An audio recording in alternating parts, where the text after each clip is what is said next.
Clara Whitfield's hands trembled as the stagecoach lurched to a stop in Fort Kestrel, Montana, 1876, the edge of civilization, and possibly the edge of her sanity. She'd traded everything for a husband she'd never met, a rancher the townsfolk whispered was cold as January stone. But when Dawson Hale stepped forward, his weathered face softening at the sight of her terror, he didn't bark orders or inspect her like livestock. Instead, he simply said, "Let's get you home before the storm hits. Stay with me until the end and comment what city you're watching from. I want to see how far this story travels." The stagecoach wheels groaned to a halt, kicking up a cloud of Montana dust that coated Clara's already gritty traveling dress. Through the smudged window, she could see the crude wooden buildings of Fort Kestrel lining a single dirt road, more of a wide path, really, that looked like it might wash away with the next hard rain. This was it, the place she'd gambled her entire future on. The place where a man she'd never laid eyes on waited to claim her as his bride. Clara pressed her gloved hand against her churning stomach and forced herself to breathe. The corseted bodice she'd worn for 3 days straight felt like an iron cage, and the August heat pressing through the coach's thin walls made her dizzy. Or maybe that was just terror. "Fort Kestrel," the driver shouted, his voice rough from days of trail dust. "Last stop, folks. If this ain't where you're meant to be, you sure as hell better speak up now." Clara wasn't entirely certain this was where she was meant to be, but she had nowhere else to go. Philadelphia was a month and 1,000 miles behind her. Her father's debts, his death, her stepmother's cold insistence that Clara was now a burden the household couldn't afford, all of that was sealed away like a tomb she'd never reopen. The mail-order bride arrangement had seemed like Providence when she'd first read the advertisement in the Philadelphia Ledger. "Widowed rancher seeks respectable woman for marriage. Must be of sound character and willing to embrace frontier life. Montana Territory. Reply to Dawson Hale, Fort Kestrel." It had been simple, painfully, almost insultingly simple. No flowery language about love or companionship, just a transaction spelled out in ink and desperation. Claire had written back that same evening. Within 2 weeks, she'd received his reply. A short letter, carefully penned, agreeing to the arrangement and enclosing travel funds. He'd written almost nothing about himself, except that he owned a cattle ranch called Hale's Glen, that he was 34 years old, and that he expected her to arrive by late summer. She'd tried to convince herself it was romantic in a strange, frontier sort of way. But then the whispers started. Her boarding house neighbor in Omaha, where Clara had stopped to rest during her journey west, had paled when Clara mentioned Fort Kestrel. "You're not going to marry Dawson Hale, are you?" the woman had asked, her eyes going wide. "Yes," Clara had answered, her stomach already sinking. "Why? Do you know him?" "I know of him. My cousin used to freight supplies out that way. Said Hale's a hard man, cold. Lost his first wife in childbirth and never quite came back from it. Works his ranch hands near to death and barely speaks a word to anyone. Some say he's cruel. Others just say he's empty." Clara hadn't slept that night. She'd lain awake in the narrow boarding house bed, staring at the water-stained ceiling and wondering if she was traveling toward marriage or toward a slow, isolated death. But what choice did she have? Her stepmother had made it clear. There was no room for Clara in Philadelphia, not unless she wanted to end up in a factory, or worse. At least in Montana, Clara would have a roof over her head. At least she'd be someone's wife, even if that someone was a cruel, empty man who saw her as nothing more than a replacement for what he'd lost. The stagecoach door swung open, and the driver's weathered face appeared. "Miss Whitfield, this is your stop, ma'am." Clara's heart hammered so hard she was certain everyone within 10 feet could hear it. She smoothed her traveling dress, a faded blue cotton that had once been her Sunday best, and reached for the small carpet bag that held everything she owned in this world: 2 extra dresses, undergarments, a Bible her mother had given her before she died, and a single daguerreotype of her parents on their wedding day. "Thank you," she managed, her voice barely above a whisper. The driver helped her down, his grip firm but perfunctory. The moment her boots touched Montana soil, Clara felt the full weight of what she'd done. There was no turning back now, even if she wanted to flee. She had exactly 73 cents to her name and no means of getting anywhere. The street, if you could call it that, was nearly empty in the late afternoon heat. A few rough-looking men loitered outside what appeared to be a saloon, their eyes tracking her with an interest that made her skin crawl. A woman in a faded calico dress swept the boardwalk in front of a general store, pausing to stare at Clara with open curiosity. "Your trunk's on top," the driver said, already climbing back up to the luggage rack. "Where do you want it?" Clara opened her mouth to answer, but before she could speak, a deep voice cut through the dusty air. "I'll take it." She turned, and there he was. Dawson Hale was tall, taller than Clara had imagined, with broad shoulders that strained the fabric of his work shirt. His face was tanned and weathered, carved with lines that spoke of years under the brutal Montana sun. Dark hair, streaked with premature gray at the temples, curled slightly beneath the brim of his worn hat. His eyes, when they met hers, were the color of storm clouds, gray-blue and utterly unreadable. For a long moment, they simply stared at each other. This was him. This was the man she'd promised to marry. The man who might be cruel, might be empty, might be everything the whispers had warned her about. But as Clara searched his face for signs of the harshness she'd been told to expect, she found herself uncertain. Yes, his expression was reserved, almost guarded, but there was something in the way he stood there, hat in his hands now, waiting for her to speak first, that didn't quite match the monster from her fears. "Miss Whitfield?" he said finally, his voice low and careful. "I'm Dawson Hale." Clara's throat had gone dry as old leather. She nodded, not trusting herself to speak. He shifted his weight, clearly uncomfortable. "Your journey? Was it tolerable?" "Yes," Clara managed, though it was a lie. The journey had been grueling, terrifying, and lonelier than she'd thought possible. "Thank you for asking." Dawson nodded once, then turned to the stagecoach driver, who had wrestled Clara's battered trunk to the edge of the luggage rack. "I've got it from here, Mac." "You sure, Hale? This thing's heavier than it looks." "I'm sure." Without visible effort, Dawson lifted Clara's trunk, which contained her entire life packed into wood and brass hinges, and settled it on his shoulder. He didn't grunt, didn't strain, just bore the weight as if it were nothing at all. "My wagon's just there," he said, gesturing with his free hand toward a sturdy-looking buckboard hitched to 2 horses. "We should get moving. There's weather coming." Clara glanced at the sky. It was still bright blue, dotted with only a few harmless-looking clouds. "Weather?" "Storm," Dawson said shortly. He was already walking toward the wagon, her trunk balanced on his shoulder. "You learn to read the signs out here. We've got maybe 2 hours before it hits." Clara hurried after him, her skirts kicking up little puffs of dust. The men outside the saloon were definitely staring now, their conversation dying away as she passed. She caught a few muttered words, Hale's bride, and pretty little thing, and something else she was glad she couldn't quite make out. Dawson loaded her trunk into the wagon bed with surprising care, securing it with rope so it wouldn't shift during the ride. Then he turned to Clara, and for the first time she saw something flicker across his face. Uncertainty, maybe, or concern. "It's about an hour's ride to the ranch," he said. "The road's rough in places. If you need to stop for any reason, you just say so." Clara nodded, struck by the gentleness in his tone. This wasn't how a cruel man spoke. Was it? He helped her up onto the wagon seat, his hand steady under her elbow, then climbed up beside her and took the reins. The horses started forward at his quiet command, and just like that, Clara was leaving Fort Kestrel behind.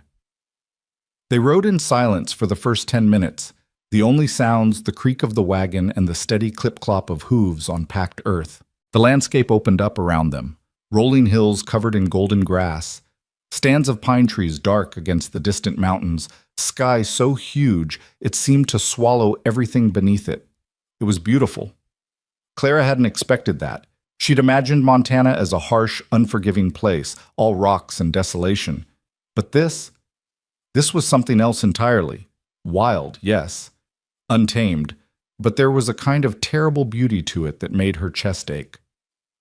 "First time this far west?" Dawson asked, breaking the silence. Clara jumped slightly at his voice. "Yes, I've never been past Ohio before this." He nodded, his eyes on the road ahead. "It's different out here. Takes some getting used to." "So I'm learning." Another stretch of silence fell between them, but it felt less awkward this time. Clara studied him from the corner of her eye, trying to reconcile the man beside her with the warnings she'd received. He sat relaxed in the seat, reins held loosely in his capable hands, his profile calm and focused. There was nothing threatening about him. If anything, he seemed tired, sad, maybe. "Can I ask you something?" Clara said before she could lose her nerve. Dawson glanced at her, one eyebrow raised. "I suppose that's your right, seeing as we're about to be married." The bluntness of it made Clara's cheeks burn, but she pressed on. Why did you want a mail-order bride, if you don't mind my asking?" For a long moment she thought he wasn't going to answer. His jaw tightened and his gaze returned to the road. Then quietly, "The house is too quiet." Clara waited, sensing there was more. "My first wife, Anne," Dawson continued, his voice carefully controlled, "she died 3 years ago, childbirth. The baby didn't make it either. After that, He paused, seeming to search for words. "I managed, kept the ranch going, kept myself busy, but the silence, it started to feel like it was eating me alive. I don't need someone to cook and clean, Miss Whitfield. I can do those things myself. What I need is someone who'll stay, someone who'll make the house feel like it's not a tomb." The raw honesty of it stole Clara's breath. This wasn't a cruel man. This was a man who'd been hollowed out by grief and was trying, in the only way he knew how, to fill the empty spaces. "I'm sorry," Clara said softly, "about your wife and your child." Dawson nodded once, accepting her condolence without comment. Then, surprising her, he asked, "What about you? Why did you answer my advertisement?" Clara's hands twisted in her lap. She should probably lie, or at least soften the truth. But something about Dawson's honesty demanded the same in return. "I didn't have anywhere else to go," she admitted. "My father died 6 months ago, drowning in debts. My stepmother made it clear I was a burden. When I saw your advertisement, it seemed like maybe Providence, a chance to start over." "And you weren't afraid?" Dawson asked, "coming all this way to marry a stranger?" "I was terrified," Clara said, with a shaky laugh. "I still am, if I'm being honest." Dawson was quiet for a moment. Then, "I won't hurt you, Miss Whitfield. I want you to know that. Whatever you might have heard about me in town, and I'm guessing you heard something given how pale you went when you first saw me, I'm not a cruel man. I'm just not good at this, at talking, at being around people. But I won't hurt you." The sincerity in his voice made Clara's eyes sting with unexpected tears. "Thank you," she whispered. "That means more than you know." They rode on, the silence between them now comfortable, almost companionable. The sun had started its descent toward the western mountains, painting the grasslands in shades of amber and gold.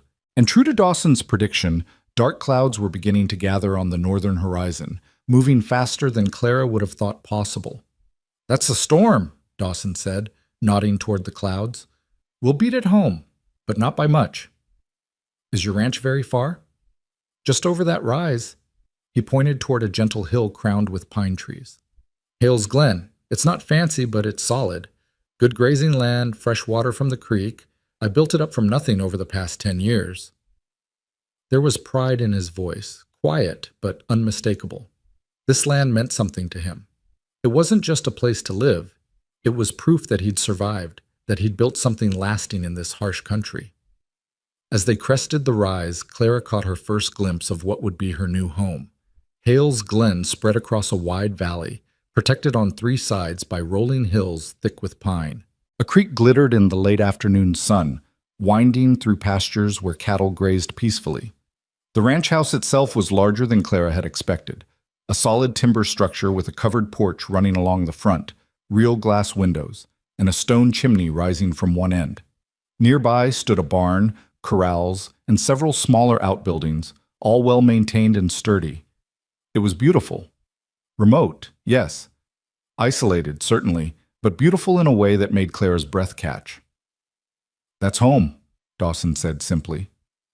Then, with a glance at her face, "What do you think?" "It's lovely," Clara said honestly, "much more than I expected." Something that might have been relief flickered across Dawson's features. "Good. I'm glad. As they descended into the valley, the wind picked up, carrying the scent of rain and pine. The clouds were moving faster now, dark and heavy with the promise of a storm. Dawson urged the horses to a quicker pace, and they rolled into the ranch yard just as the first fat raindrops began to fall. "Go on inside," Dawson said, jumping down from the wagon and reaching up to help Clara down. "Front door's unlocked. I need to get the horses settled and your trunk under cover." "I can help," Clara started, but Dawson shook his head. "You've been traveling for days. Go inside, get warm. There's a stove in the kitchen if you want to start a fire. I'll be in shortly." Clara wanted to argue, to prove that she wasn't some delicate creature who couldn't handle a little rain, but the exhaustion of her journey was catching up with her fast. She nodded and hurried toward the house as the rain began to fall in earnest. The front door opened easily under her hand, and Clara stepped into what would be her new home. The interior was dim after the bright afternoon outside, but as her eyes adjusted, Clara found herself standing in a spacious main room. A stone fireplace dominated one wall, its mantel bare of decoration. Simple furniture, a sofa, 2 chairs, a sturdy table, filled the space, everything clean but austere. No curtains on the windows, no rugs on the plank floor, no personal touches anywhere. It was exactly what Dawson had described, a house, not a home. Clara moved deeper into the room, her wet skirts leaving damp footprints on the floor. To her left, an open doorway led to what appeared to be a kitchen. To her right, a narrow staircase climbed to the second floor. Everything was well built and functional, but there was a coldness to it, an emptiness that had nothing to do with temperature. This was what 3 years of grief looked like. A man living but not really alive, maintaining but not thriving, surviving but not healing. Thunder rumbled outside, and rain began to hammer against the roof. Clara moved to the kitchen, found matches on a shelf, and set about starting a fire in the cast-iron stove. The familiar task steadied her nerves. By the time Dawson came inside, dripping wet and carrying her trunk on his shoulder, the kitchen had started to warm, and Clara had found the coffee pot. "You didn't need to do that," Dawson said, setting her trunk down near the stairs. Water dripped from his hair, running in rivulets down his face. "I wanted to help," Clara said. "And you're soaked. You should change before you catch cold." Dawson looked down at himself as if just noticing his drenched state. "I suppose you're right." He hesitated, then said, "I'll show you your room first. Get you settled." "Your room, not our room." Clara felt a wave of relief so intense it nearly buckled her knees. Whatever else Dawson Hale might be, he wasn't going to force himself on her. Not tonight. Maybe not ever, if she didn't want it. He lifted her trunk again and headed for the stairs. Clara followed, her exhaustion making each step feel like climbing a mountain. The second floor consisted of a narrow hallway with 3 doors. Dawson stopped at the first one.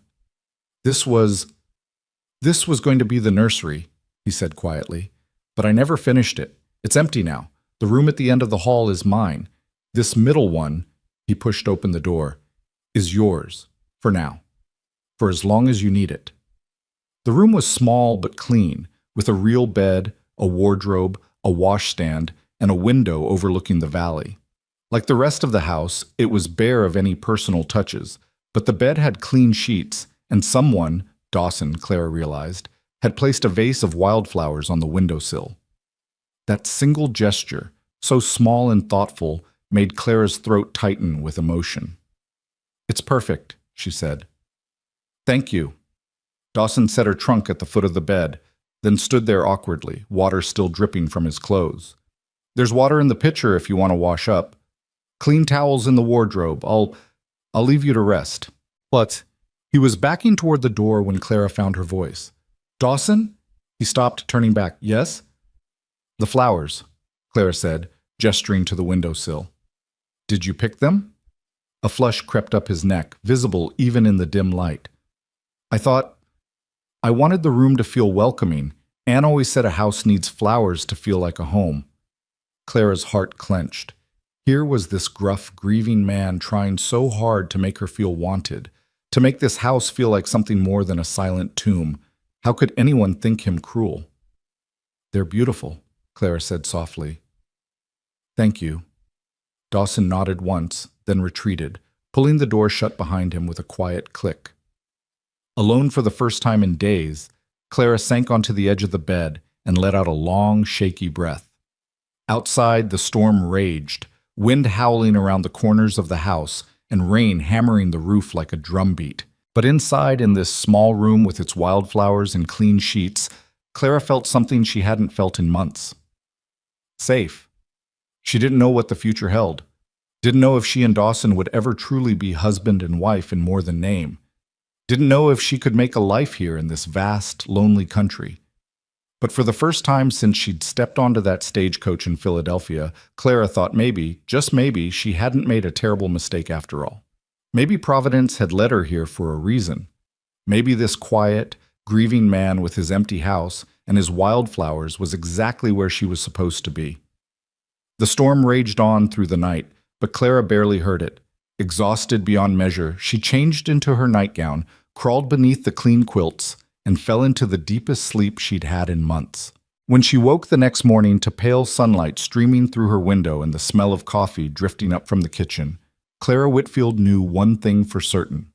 Her new life had begun, and whatever came next, she would face it with courage. Even if that courage sometimes looked a lot like desperate hope. But hope, Clara was learning, was its own kind of strength. And in this wild Montana country, with a man who spoke softly and picked wildflowers for a stranger's room, hope might just be enough. The morning sun had burned away the last traces of storm clouds by the time Clara descended the stairs, her hair hastily pinned and her second-best dress smoothed as neatly as exhaustion would allow. The house was quiet, almost eerily so, and for a moment Clara wondered if Dawson had already left for the day's work. But then she heard the soft clink of a cup being set down, and she found him in the kitchen, standing by the stove with a coffee pot in hand. He'd changed into dry clothes, dark trousers, a simple cotton shirt with the sleeves rolled to his elbows, and his hair was still damp from what must have been a quick wash. When he heard her footsteps, he turned, and something flickered across his face. Surprise, maybe, or uncertainty. "Morning," he said. "I wasn't sure what time you'd wake. There's coffee, and I can make breakfast if you're hungry." Clara blinked, momentarily thrown by the offer. "You cook?" A ghost of a smile touched Dawson's mouth. 3 years of living alone teaches a man a few things. I won't claim it's fancy, but it's edible. "I can cook," Clara said quickly, moving toward the stove. "Please, let me. It's the least I can do after—" "Miss Whitfield." Dawson's voice was gentle but firm. He set the coffee pot down and turned to face her fully. "I didn't bring you here to be my cook and housekeeper. I meant what I said yesterday. I can manage those things myself. What I need is company. Someone who'll make this place feel less like a mausoleum." The word hung in the air between them, stark and honest. Clara's hands twisted in her skirts, her mind racing. She'd spent the entire journey west preparing herself to be useful, to earn her keep through labor and service. The idea that Dawson wanted something else entirely, something as simple and complicated as presence, left her feeling unmoored. "I don't know how to just be here," she admitted quietly. "I need to do something. Otherwise I'll feel like a burden." Dawson studied her for a long moment, his gray-blue eyes thoughtful. Then he nodded, as if coming to some internal decision. "All right, how about this? We share the work. I'm not asking you to be idle, but I'm also not asking you to wait on me hand and foot. We're partners in this arrangement, equals. Does that sit better with you?" Partners, equals. The words were so foreign to everything Clara had been taught about marriage that she almost laughed, but Dawson's expression was completely serious, even earnest. "Yes," Clara said, "that sits better." "Good." Dawson handed her a cup of coffee, their fingers brushing briefly in the exchange. "Then let's start with breakfast. I'll slice the bacon if you'll handle the eggs and biscuits." They worked together in the small kitchen, moving around each other with the awkwardness of strangers learning a new dance. Clara found the flour and lard, mixed biscuit dough with practiced efficiency, and set them to bake while Dawson fried bacon in a cast-iron skillet. The domestic normalcy of it was surreal. Here she was, in the Montana wilderness, making breakfast with a man she'd known for less than 12 hours, a man she was supposed to marry. "When did you want to—" Clara trailed off. not quite sure how to phrase the question. That is, when should we... The ceremony? Get married? Dawson finished for her. He flipped a strip of bacon, not looking at her. I thought we'd give it a week or so. Let you settle in, get your bearings, judge whether you want to go through with it. Clara's hand stilled over the egg she'd been cracking. You'd let me back out? If you wanted to, yes. Dawson's voice was quiet but steady. I won't trap you here, Miss Whitfield. If you decide this isn't the life you want, I'll pay your passage back east. No questions asked. The offer should have been reassuring. Instead, it made Clara's chest ache with an emotion she couldn't quite name. This man, this supposedly cruel, empty man, was giving her an escape route, even though it would cost him money he'd already spent and leave him alone again in his too-quiet house. That's very generous, Clara said softly, but I don't think I'll need it. I made a promise, and I intend to keep it. Dawson glanced at her then, something warm flickering in his eyes. We'll see how you feel after a week of Montana living. It's not Philadelphia out here. They ate breakfast at the kitchen table, the meal punctuated by long silences that gradually became less uncomfortable. Dawson had been right. His cooking was simple but good, and Clara's biscuits had turned out better than she'd hoped despite the unfamiliar stove. When they'd finished, Dawson pushed back from the table and stood. I need to check on the cattle, make sure none of them got into trouble during the storm. There's 2 ranch hands, Joe and Pete, who live in the bunkhouse and help with the heavy work. Good men, both of them, but they keep to themselves mostly. You probably won't see much of them. He paused, then added, You're welcome to come with me if you want. See the ranch. Or you can stay here, explore the house, rest some more. Whatever you prefer. Clara stood as well, decision made. I'd like to come. If I'm going to live here, I should understand how everything works. Dawson nodded, approval clear on his face. Fair enough. You'll want to change into something you don't mind getting dusty, and find some sturdy shoes if you've got them. 20 minutes later, Clara had traded her good dress for her oldest calico and her worn traveling boots. When she came back downstairs, Dawson was waiting on the porch, 2 horses already saddled and ready. Clara's stomach dropped. I should probably mention that I've never ridden a horse before. Dawson blinked, clearly surprised. Never? There wasn't much call for it in Philadelphia. I've ridden in carriages, but actually on a horse. No. For a moment, Dawson looked uncertain, like he was trying to solve a particularly complicated problem. Then his expression cleared. All right, you'll ride with me then, at least until we can teach you properly. Before Clara could protest or panic, Dawson mounted his horse in one fluid motion, then reached down to her. Put your foot on mine and give me your hand. I'll pull you up. Clara hesitated only a moment before doing as he instructed. Dawson's hand was warm and calloused against hers, his grip firm as he lifted her with startling ease. She found herself seated sideways in front of him, acutely aware of his arms circling her waist to hold the reins. Comfortable enough? He asked, his voice close to her ear. Comfortable was not the word Clara would have chosen. Terrified, overwhelmed, hyper-aware of every point where their bodies touched, those were more accurate. But she managed a nod. Good. Hold on. They started forward at an easy walk, the other horse trailing behind on a lead rope. As they moved away from the house and deeper into the ranch lands, Clara began to relax despite herself. The morning was beautiful, the air washed clean by the storm and scented with pine and sage. Meadowlarks sang from fence posts, and in the distance cattle grazed peacefully in pastures still damp with dew. That's the north pasture, Dawson said, pointing with his free hand. About 300 head of cattle up there. The creek runs through it, so there's always water. South pasture is smaller, mostly where we keep the horses and a few milk cows.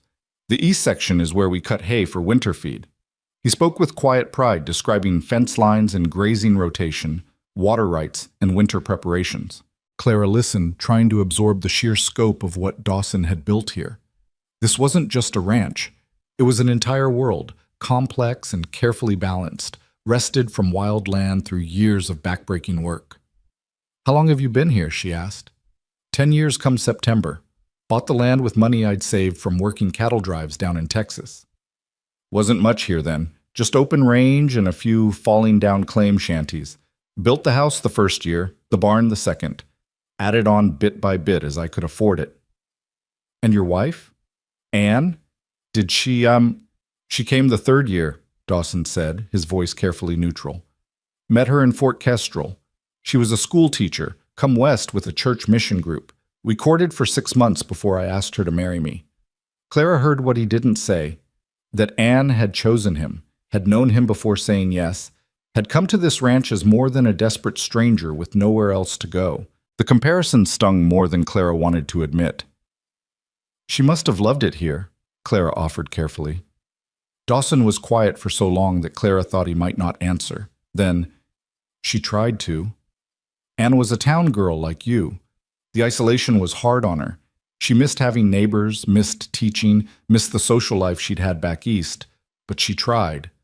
Right up until the end, she tried.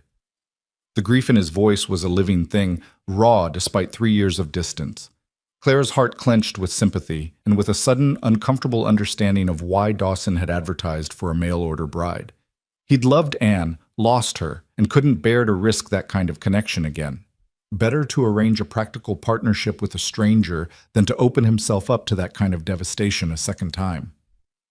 They rode in silence for a while, crossing into the north pasture where cattle lifted their heads to watch them pass. Dawson checked fence lines and water sources with a practiced eye, occasionally pointing out details Clara would need to know, which bulls were aggressive and should be avoided, where the best fishing spots on the creek were, which areas were prone to flooding and heavy rain. They were riding along a ridge that overlooked the entire valley when they encountered the first ranch hand. He was a weathered man of perhaps 50, lean and bow-legged from a lifetime on horseback, and he touched his hat brim when he saw them approach. "Morning, boss, ma'am." "Morning, Joe," Dawson said. "Any trouble from the storm?" "Lost a few fence posts down by the creek crossing. Pete's working on them now. Otherwise, everything held up fine." Joe's eyes were frankly curious as they rested on Clara. "This the lady you were expecting?" "This is Miss Clara Whitfield," Dawson said. "She'll be staying on as my wife once we're properly married. Clara, this is Joe Brennan. He's been with the ranch since the beginning." Clara managed a smile despite her embarrassment at being discussed like a new piece of equipment. "Pleased to meet you, Mr. Brennan." "Just Joe, ma'am, and likewise." He turned back to Dawson. "I'll let you two get on with your tour. Pete and I will have those fence posts replaced by supper time." They parted ways, and Clara felt Dawson's arm tighten slightly around her waist as they continued riding. "Joe's a good man," he said, "a little rough around the edges, but honest and hard-working. Pete's younger, maybe 25, but he knows cattle and horses better than anyone I've ever met. Between the 3 of us, we keep things running." "Only 3 of you?" Clara couldn't hide her surprise. "For all this land?" "It's enough for now. During roundup and branding, I hire on a few extra hands from town. But for day-to-day work, 3 is plenty." Dawson paused. "It won't be easy work, Clara. I know I said I don't need a servant, and I meant it. But ranch life means long days and hard labor for everyone. If you're willing, there's plenty you can help with. The garden, the chickens, preserving food for winter. Nothing I'll force on you, but it all needs doing." "I want to help," Clara said firmly. "I told you, I can't just be idle. Show me what needs doing, and I'll do it." Something in Dawson's posture relaxed, as if her answer had relieved some worry he'd been carrying. "All right then, let's head back to the house. I'll show you the garden and the chicken coop, see what you think." The ride back was easier, Clara's fear of the horse gradually giving way to a cautious enjoyment of the swaying motion and the warmth of the sun on her face. When they reached the ranch yard, Dawson helped her down, his hand steady at her waist, and led her around the side of the house to what had once been a substantial vegetable garden. Clara's heart sank at the sight. The plot was overrun with weeds, the soil hard and neglected, only a few struggling plants visible among the chaos. A broken fence tilted at a drunken angle, and what might once have been neat rows had devolved into wilderness. "Anne planted this the first spring she was here," Dawson said quietly. "After she died, I couldn't tend it. Couldn't even look at it most days. It's gone to ruin, I know. But the soil's good, and the location gets plenty of sun. If you wanted to reclaim it, I'd help you. We could have it productive again by next growing season." Clara stared at the neglected garden, seeing not just weeds and broken fence posts, but a symbol of everything Dawson had described. The house too quiet, the life drained away, the careful maintenance of things that kept a body alive but not a soul. This garden had been Anne's, and Dawson, in his grief, had let it die because tending it would have meant admitting she was gone. But Clara wasn't Anne. And maybe, just maybe, this garden could be something new, not a replacement, but a fresh start. "I'd like that," Clara said. "I'd like to bring it back." Dawson's expression softened with unmistakable relief. "Good. We'll start tomorrow if the weather holds." The chicken coop was in better shape. Dawson admitted he'd maintained it out of necessity, needing the eggs. But it was clear he'd done only the bare minimum. The hens were healthy but skittish, and the coop itself needed fresh straw and a good cleaning. "I can handle this," Clara said, already mentally cataloging what would be needed. "If you can show me where you keep the feed and supplies." They spent the rest of the morning with Dawson giving Clara a thorough tour of the outbuildings and storage areas, showing her where everything was kept and explaining the daily routines that kept the ranch functioning. By the time they returned to the house for the midday meal, Claire's head was swimming with information, but she felt more settled than she had since leaving Philadelphia. This was real. This was a life she could build, piece by piece, row by row, in a reclaimed garden. Over the next week, Clara threw herself into learning the rhythms of Hale's Glen. She rose with the sun, helped Dawson with breakfast, then spent her days tackling the chicken coop, beginning the slow process of clearing the garden, and familiarizing herself with the house itself. In the evenings, after the work was done and supper cleared away, she and Dawson would sit on the porch, watching the sun paint the mountains gold and pink. Those evening conversations became the foundation of something Clara hadn't expected: friendship. Dawson, she discovered, was not naturally talkative, but when he did speak, it was worth listening to. He told her about the land, about the cattle, about the harsh Montana winters and the brief blazing summers.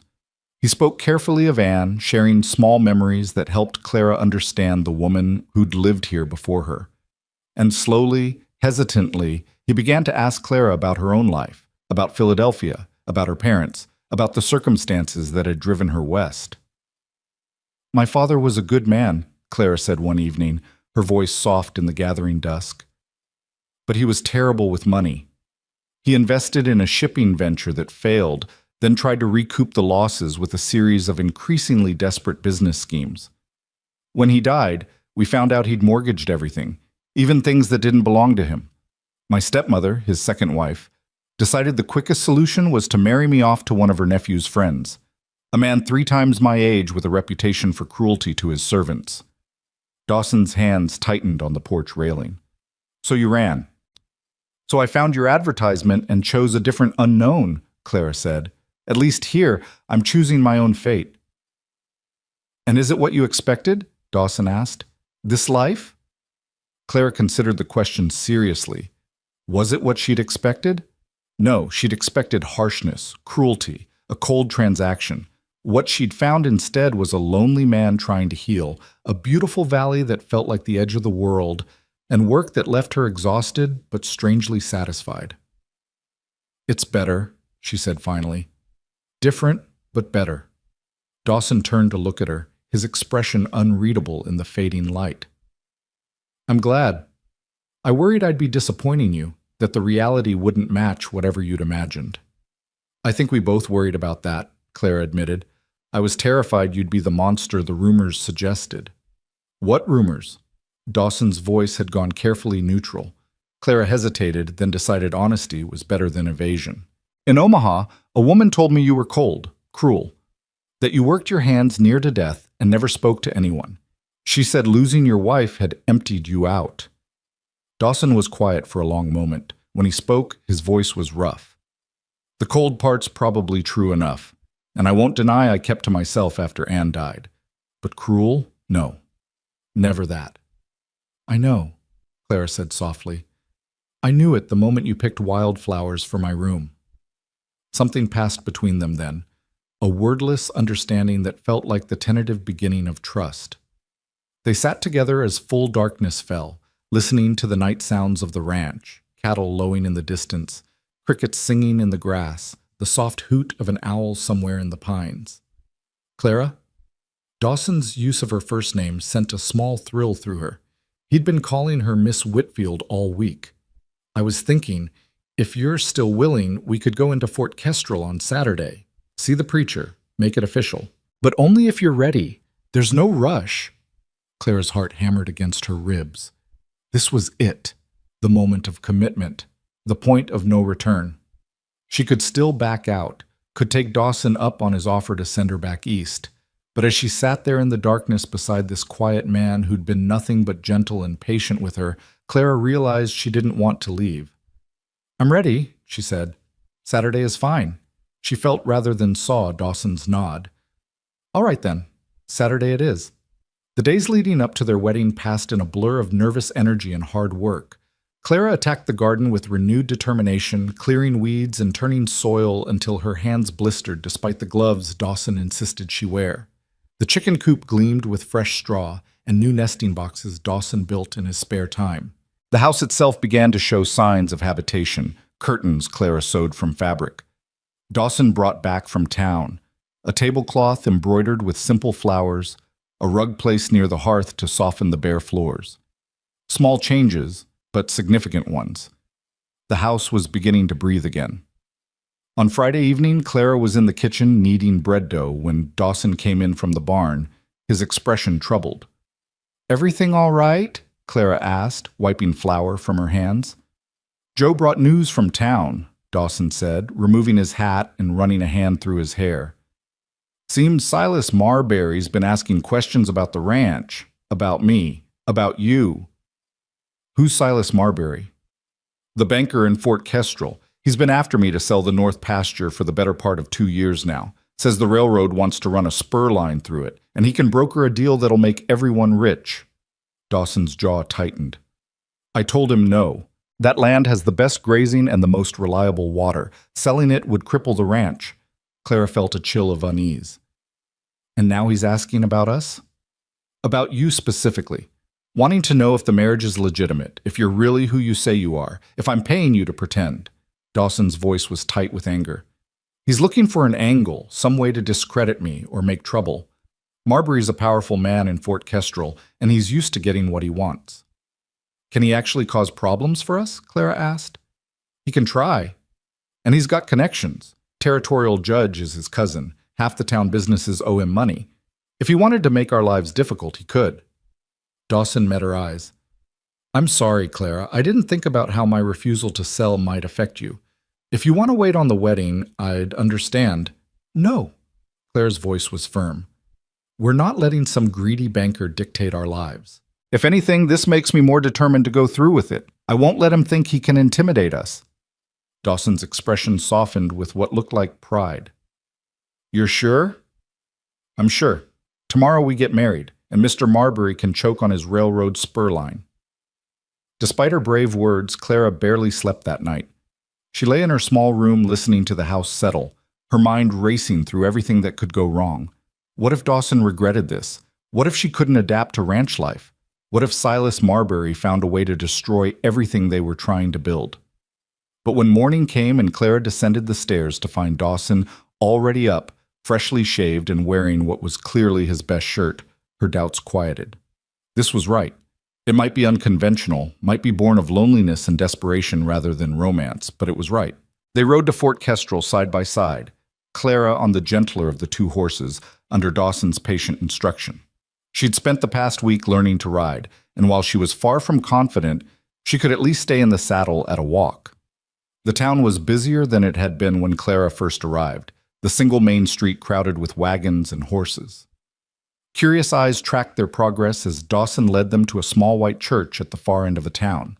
Reverend Michaels was a kind-faced man in his 60s who greeted them warmly and asked no uncomfortable questions. His wife served as witness, and the ceremony itself was brief and simple. Clara repeated her vows in a voice that shook only slightly, and Dawson's voice was steady and sure as he promised to honor and protect her.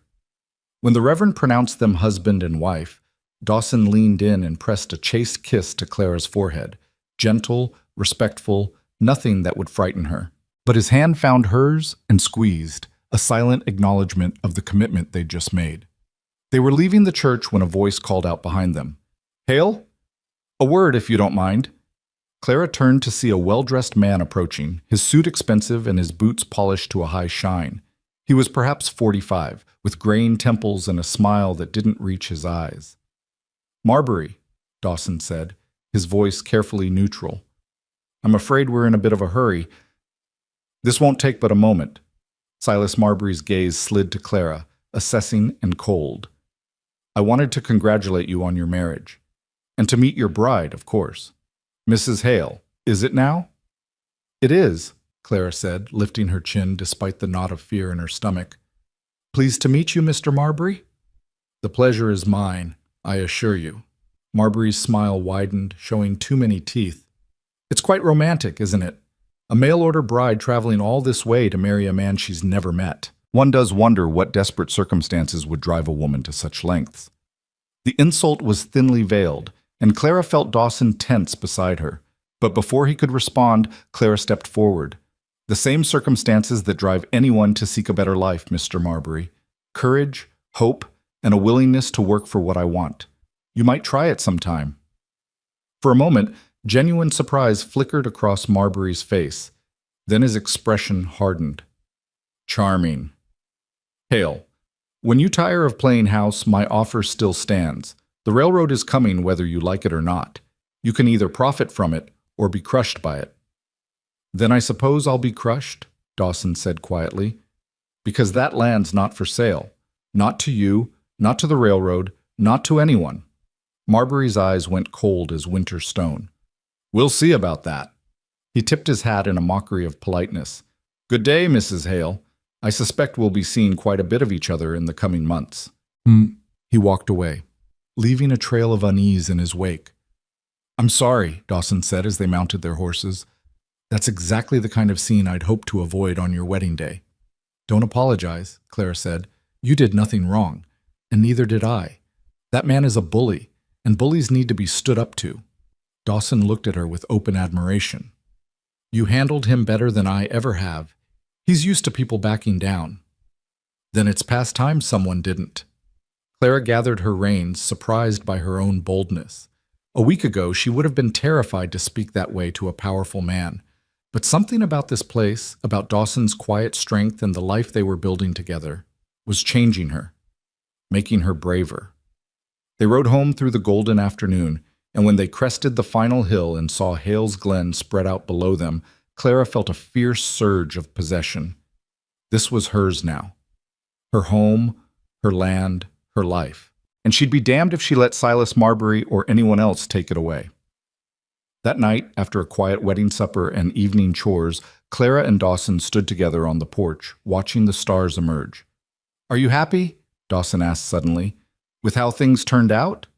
Clara considered the question. Was she happy? It was too soon to say, but she was content and more hopeful than she'd been in months, and that was enough for now. I am, she said. Are you? Yes, Dawson said simply. Then, after a pause, your room is still yours, Clara. I won't ask you to. He trailed off, clearly struggling with the words. Clara felt her face heat. I appreciate that, but we are married now. And perhaps in time, Dawson agreed, relief evident in his voice. There's no rush. We'll figure it out as we go. They stood together in comfortable silence, bound now by law and by a growing respect that might someday become something deeper. The future stretched ahead of them, uncertain but full of possibility.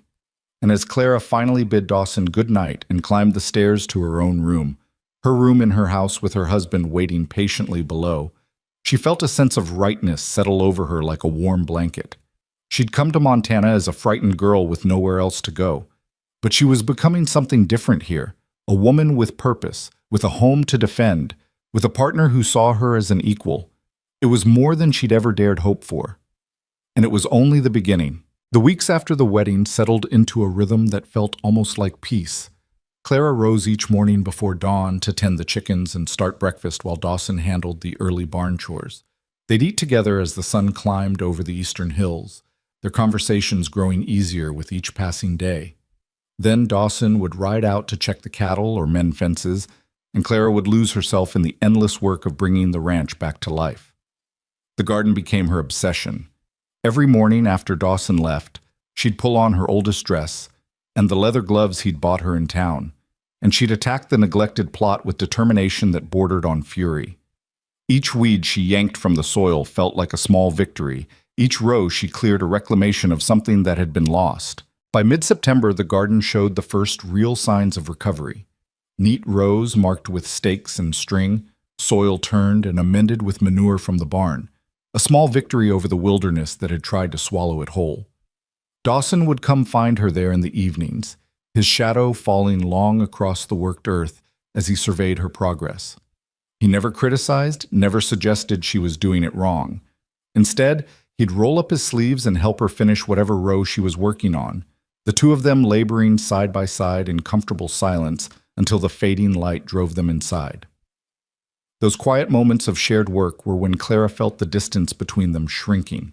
Not dramatically, not with any grand declarations, but in small increments that accumulated like coins in a jar. The way Dawson would steady her elbow when she climbed down from the wagon, the way Clara learned to read his moods in the set of his shoulders and the line of his jaw. The way they'd started sitting closer together on the porch in the evenings, until the space between them was barely a hand's width. It was during one of those evenings, when autumn had begun to paint the aspens gold and the air carried a hint of the winter to come, that Clara first felt the flutter low in her belly that made her breath catch. She'd missed her monthly courses. Once could have been stress or the rigors of travel and adjustment. But twice? That was something else entirely. Clara pressed a hand to her stomach, her heart hammering as she did the calculations. 6 weeks since the wedding, 7 weeks since she'd arrived at Hales Glen. It was possible, more than possible. "You all right?" Dawson's voice broke through her thoughts. He was watching her with concern, a cup of coffee halfway to his lips. "You've gone pale." "I'm fine," Clara said quickly, dropping her hand. "Just tired, I think. It's been a long day." It wasn't a lie exactly. She was tired, bone-deep exhausted in a way that felt different from the satisfying weariness of hard work. But she couldn't tell Dawson about her suspicions. Not yet. Not until she was certain, and not until she figured out how she felt about it herself. Because the truth was, the possibility of carrying Dawson's child terrified her as much as it thrilled her. They were still learning each other, still navigating the strange territory between strangers and spouses. A child would change everything, would bind them together in ways that went far beyond legal documents and shared meals. And there was Anne to consider. Anne, who had died bringing Dawson's child into the world. Anne, whose loss still haunted every corner of this house. Clara excused herself early that night, claiming a headache that wasn't entirely fabricated. As she lay in her bed, still her own bed in her own room, because despite being married, they'd maintained their careful distance, she let her hand rest on her still flat stomach and tried to imagine a future where she swelled with new life, where Dawson's careful reserve cracked open to make room for joy. It was a future she wanted, Clara realized with startling clarity. Wanted with an intensity that frightened her. But wanting and having were two very different things, especially in a place where childbirth could mean death and where the nearest doctor was a hard day's ride away. The next morning, Clara woke to the smell of smoke. Not the pleasant wood smoke of the kitchen stove, but something acrid and wrong. She threw on her wrapper and rushed downstairs to find Dawson already dressed, his face grim as he stared out the kitchen window. "What is it?" Clara asked, her stomach knotting with dread. "Grass fire. On the north ridge, right at the edge of our property line." Dawson's voice was tight with controlled fury. "Joe spotted it when he went out for the early check. It's not natural, Clara. Someone set it deliberately." Clara moved to the window and saw the thin column of smoke rising against the dawn sky. Even from this distance, she could see the orange glow at its base, could imagine the flames eating through the dry autumn grass. "Marbury," she breathed. "Can't prove it," Dawson said, already moving toward the door. "But yes, I'd bet my last dollar he's behind it. That fire's positioned to push toward our north pasture if the wind shifts. It's a warning, or an attempt to drive the cattle off the land, or both." He grabbed his hat from the hook. "I need to get up there with Joe and Pete, try to create a fire break before it spreads. You stay here. Keep watch on the house." "No." Clara's voice was firm. If you need to fight that fire, you need every available hand. Show me what to do. Dawson turned to her, clearly torn between practicality and the desire to keep her safe. Clara, it's dangerous. Everything out here is dangerous, Clara cut him off. Childbirth is dangerous. Winter is dangerous. Life is dangerous, Dawson. Now stop wasting time and tell me what I can do to help save our ranch. Something flickered in Dawson's eyes. Respect, maybe, or the beginning of something deeper. He nodded once, decision made. All right. Get dressed in your heaviest clothes, nothing that'll catch easy. Boots, gloves, a hat to cover your hair. We ride in 5 minutes. Clara had never moved faster in her life. She threw on her oldest dress, layered a heavy shawl over it, wrapped a scarf around her head, and was back downstairs before Dawson had finished loading supplies onto the wagon. They rode out together into the smoke-tinged dawn, Clara clinging to the wagon seat as Dawson pushed the horses to a pace that made her teeth rattle. The fire was worse up close. What had looked like a small blaze from the house revealed itself as a line of flames, perhaps 200 yards long, creeping steadily through the dry grass toward the fence line that marked Dawson's property. Joe and Pete were already there, frantically digging a fire break with shovels, their faces streaked with soot and sweat despite the morning chill. It jumped the creek about 20 minutes ago, Joe shouted over the crackle of flames. We're trying to clear enough grass to stop it, but we need more hands. Dawson jumped down from the wagon and grabbed a shovel, then thrust another into Clara's hands. Dig down to bare dirt, he instructed, his voice urgent. We need a strip at least 6 feet wide with nothing for the fire to catch on. Can you do that? Clara's hands were already closing around the shovel handle. Show me where. They worked like demons as the sun climbed higher and the wind began to pick up. Clara's world narrowed to the patch of ground in front of her, the bite of the shovel into earth, the desperate need to move faster, dig deeper, clear more ground before the flames reached them. Her back screamed in protest. Her hands blistered even through the gloves. Sweat soaked through her clothes despite the autumn temperature. Around her, the men worked with grim efficiency, Dawson setting a pace that seemed impossible to maintain. But they maintained it anyway, because the alternative was watching everything Dawson had built burn to ash. It was Clara who first noticed the change in the wind. Dawson, she screamed, pointing. The wind's shifting. He looked up, saw what she'd seen, and his face went white. The wind that had been blowing the fire away from the main pastures had reversed direction. In minutes, maybe less, those flames would be racing straight toward 300 head of cattle and the creek that was their only water source. We need to move the herd, Dawson shouted. Joe, Pete, mount up. We've got to push them south before they're trapped. What about the fire? Pete yelled back. The fire break will hold or it won't. Right now, those cattle matter more. Dawson turned to Clara, his eyes fierce with urgency. Can you keep digging? Just for another few minutes until we get the cattle moving? Every muscle in Clara's body was screaming for rest. Her hands were raw, her lungs burned with smoke. Exhaustion dragged at her like lead weights. But she nodded. Go, I'll hold the line. Dawson's hand cupped her face for just a moment, his touch achingly gentle despite the urgency of the situation. Be careful. If the fire jumps the break, you run. You hear me? You drop everything and you run. I hear you. Now go. He went, swinging up onto his horse and charging toward the distant herd with Joe and Pete flanking him.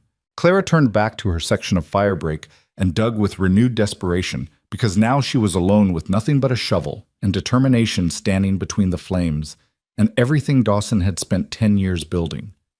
The fire was close now, close enough that she could feel its heat on her face, could hear the terrible whisper roar of it, consuming grass and sage. Embers floated past her on the wind, little orange stars that died on the bare ground she'd created.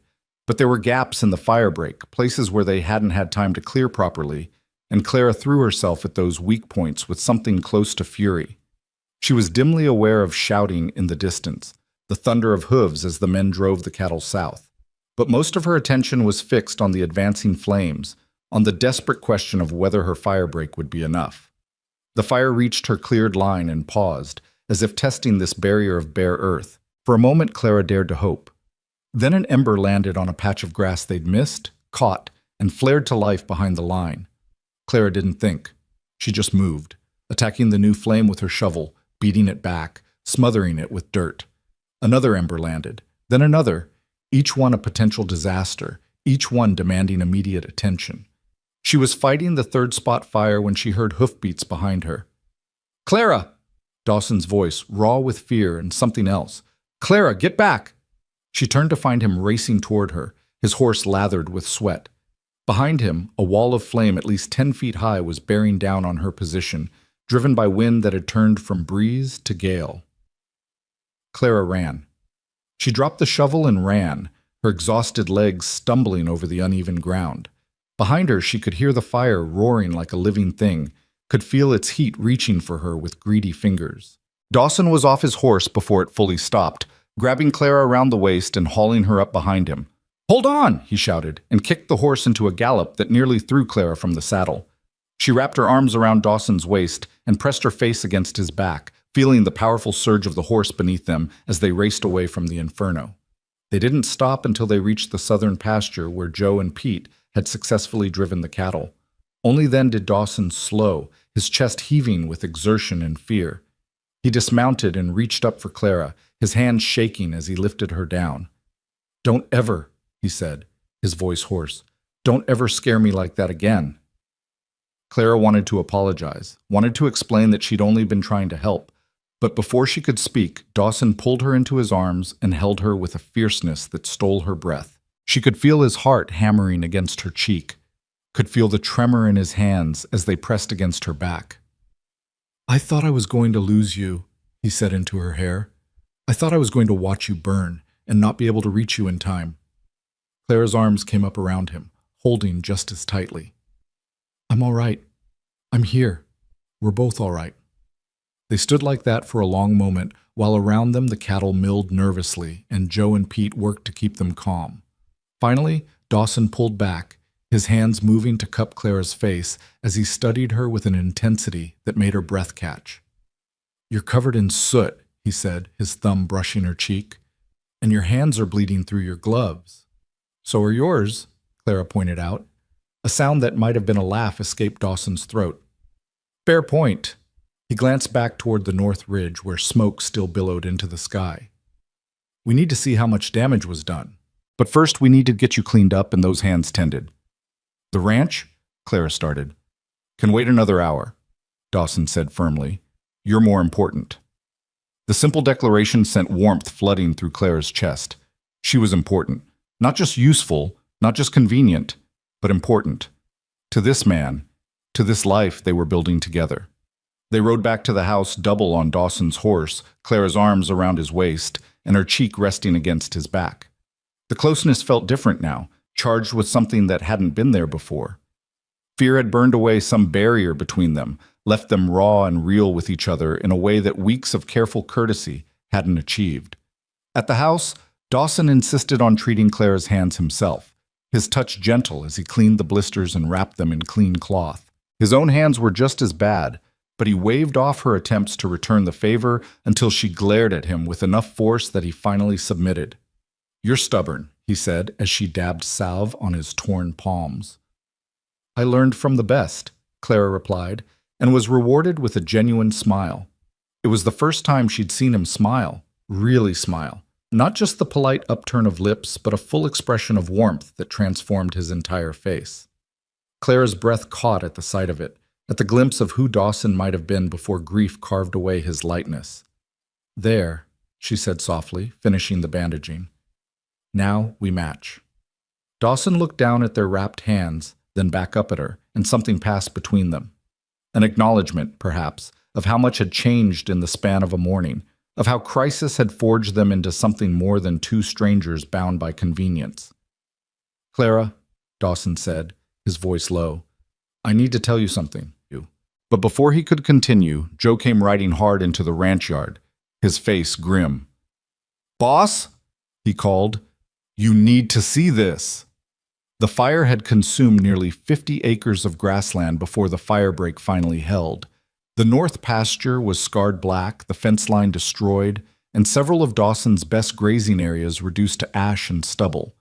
But the cattle were safe, the main ranch buildings untouched, and no one had been seriously injured. Standing at the edge of the burned ground, staring at the destruction, Clara felt rage building in her chest. This was deliberate. Someone had done this deliberately, had risked lives and livelihoods just to make a point. "We found where it started," Joe said, leading them to a spot near the creek. Someone piled dry brush and doused it with kerosene. Left the can behind, too. Didn't even try to hide it. Dawson picked up the can, his face like stone. "This came from Marbury's store. I recognized the label." "That's not proof he did it," Pete pointed out. "Could have been anyone who shops there." "It's proof enough for me," Dawson said quietly. "And it means things are about to get worse."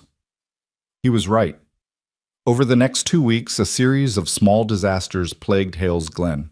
Fence posts were cut in the middle of the night, allowing cattle to wander onto neighboring property where they had to be retrieved at considerable effort. The lock on the grain storage was broken, though nothing was actually stolen.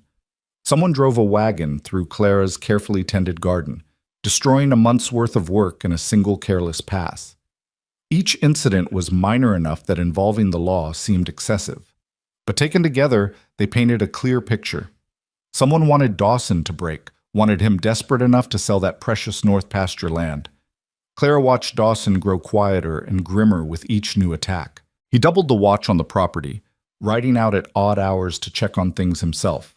He slept less, ate less, carried the weight of defending what was his like a physical burden. And through it all, Clara felt the secret of her pregnancy growing heavier inside her. She was certain now, the morning sickness, the exhaustion, the subtle changes in her body that no amount of denial could explain away. She was perhaps 10 weeks along, maybe 11. Soon it would start to show, and she'd have to tell Dawson. But how could she add that burden to everything else he was carrying?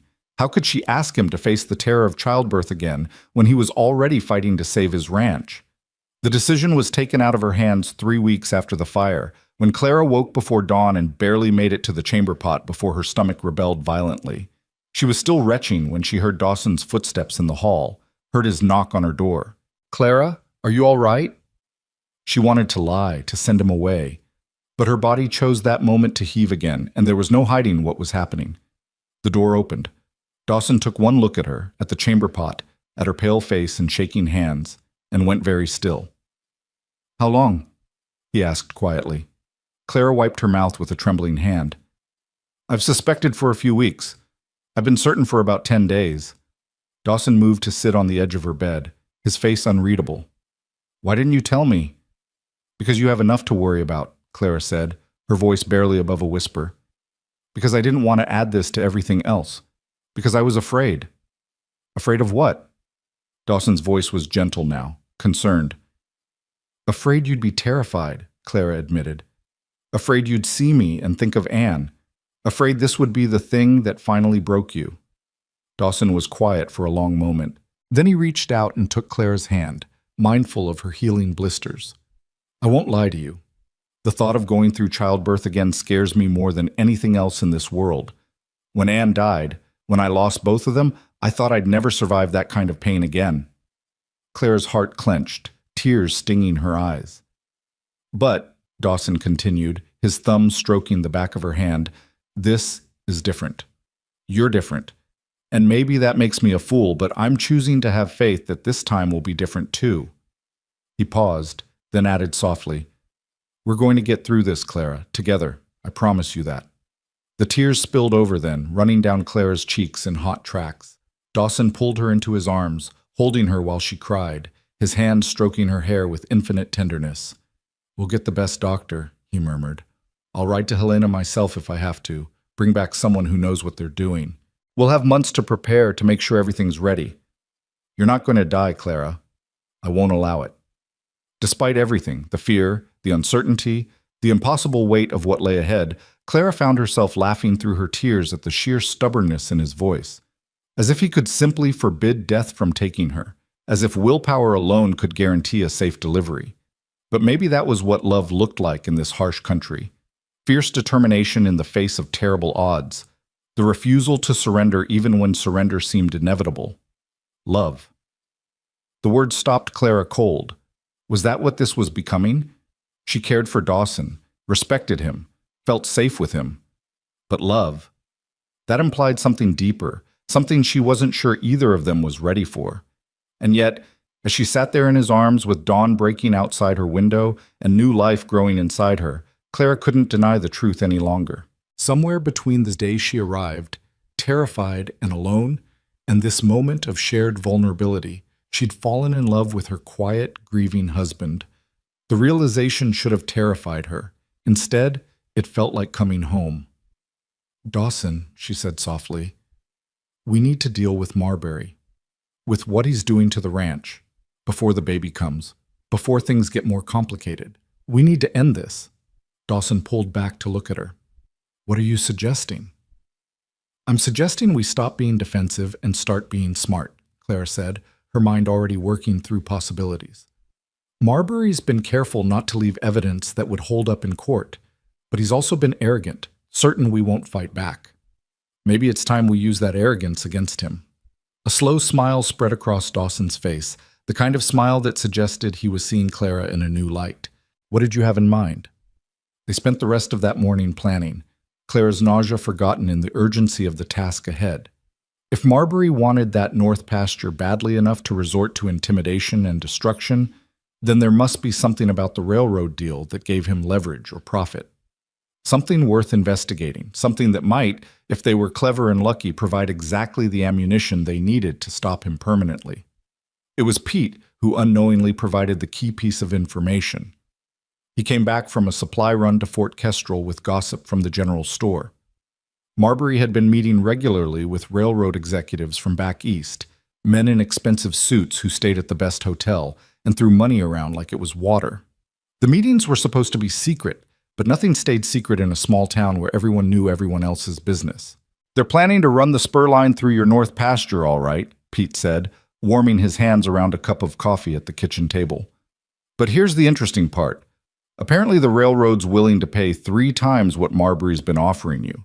Word is he's planning to buy it cheap, then turn around and sell it to the railroad at full price, pocketing the difference for himself." Dawson's jaw tightened.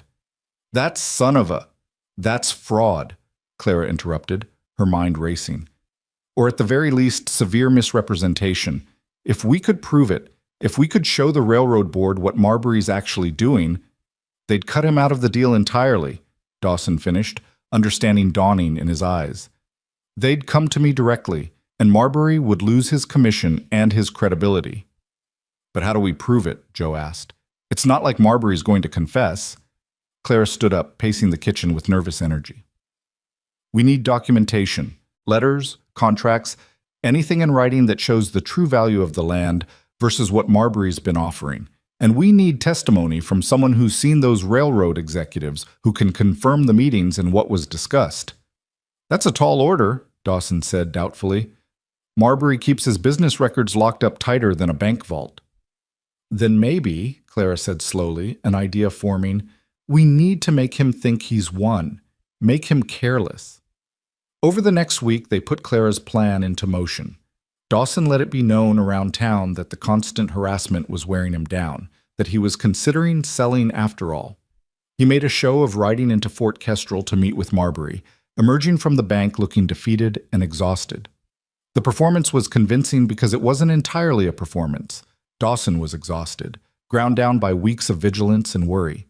But now they were fighting back, and that made all the difference. While Dawson played his part, Clara began her own investigation. She befriended the wife of the hotel owner, a kind woman named Margaret who was delighted to have another educated woman to talk to. Over tea and sewing, Clara gently steered the conversation toward the railroad executives, listening carefully to Margaret's complaints about their demanding behavior and expensive tastes. "They've been here for weeks," Margaret confided, "meeting with Mr. Marbury almost daily. I shouldn't gossip, but I have to say, I don't care for the way they conduct business. All those papers and contracts spread out in the dining room, arguing about rotes and costs. It's unseemly." "I'm sure it's very complex," Clara said sympathetically. "Railroad business usually is. I remember my father dealing with shipping contracts. There were always so many documents to keep track of."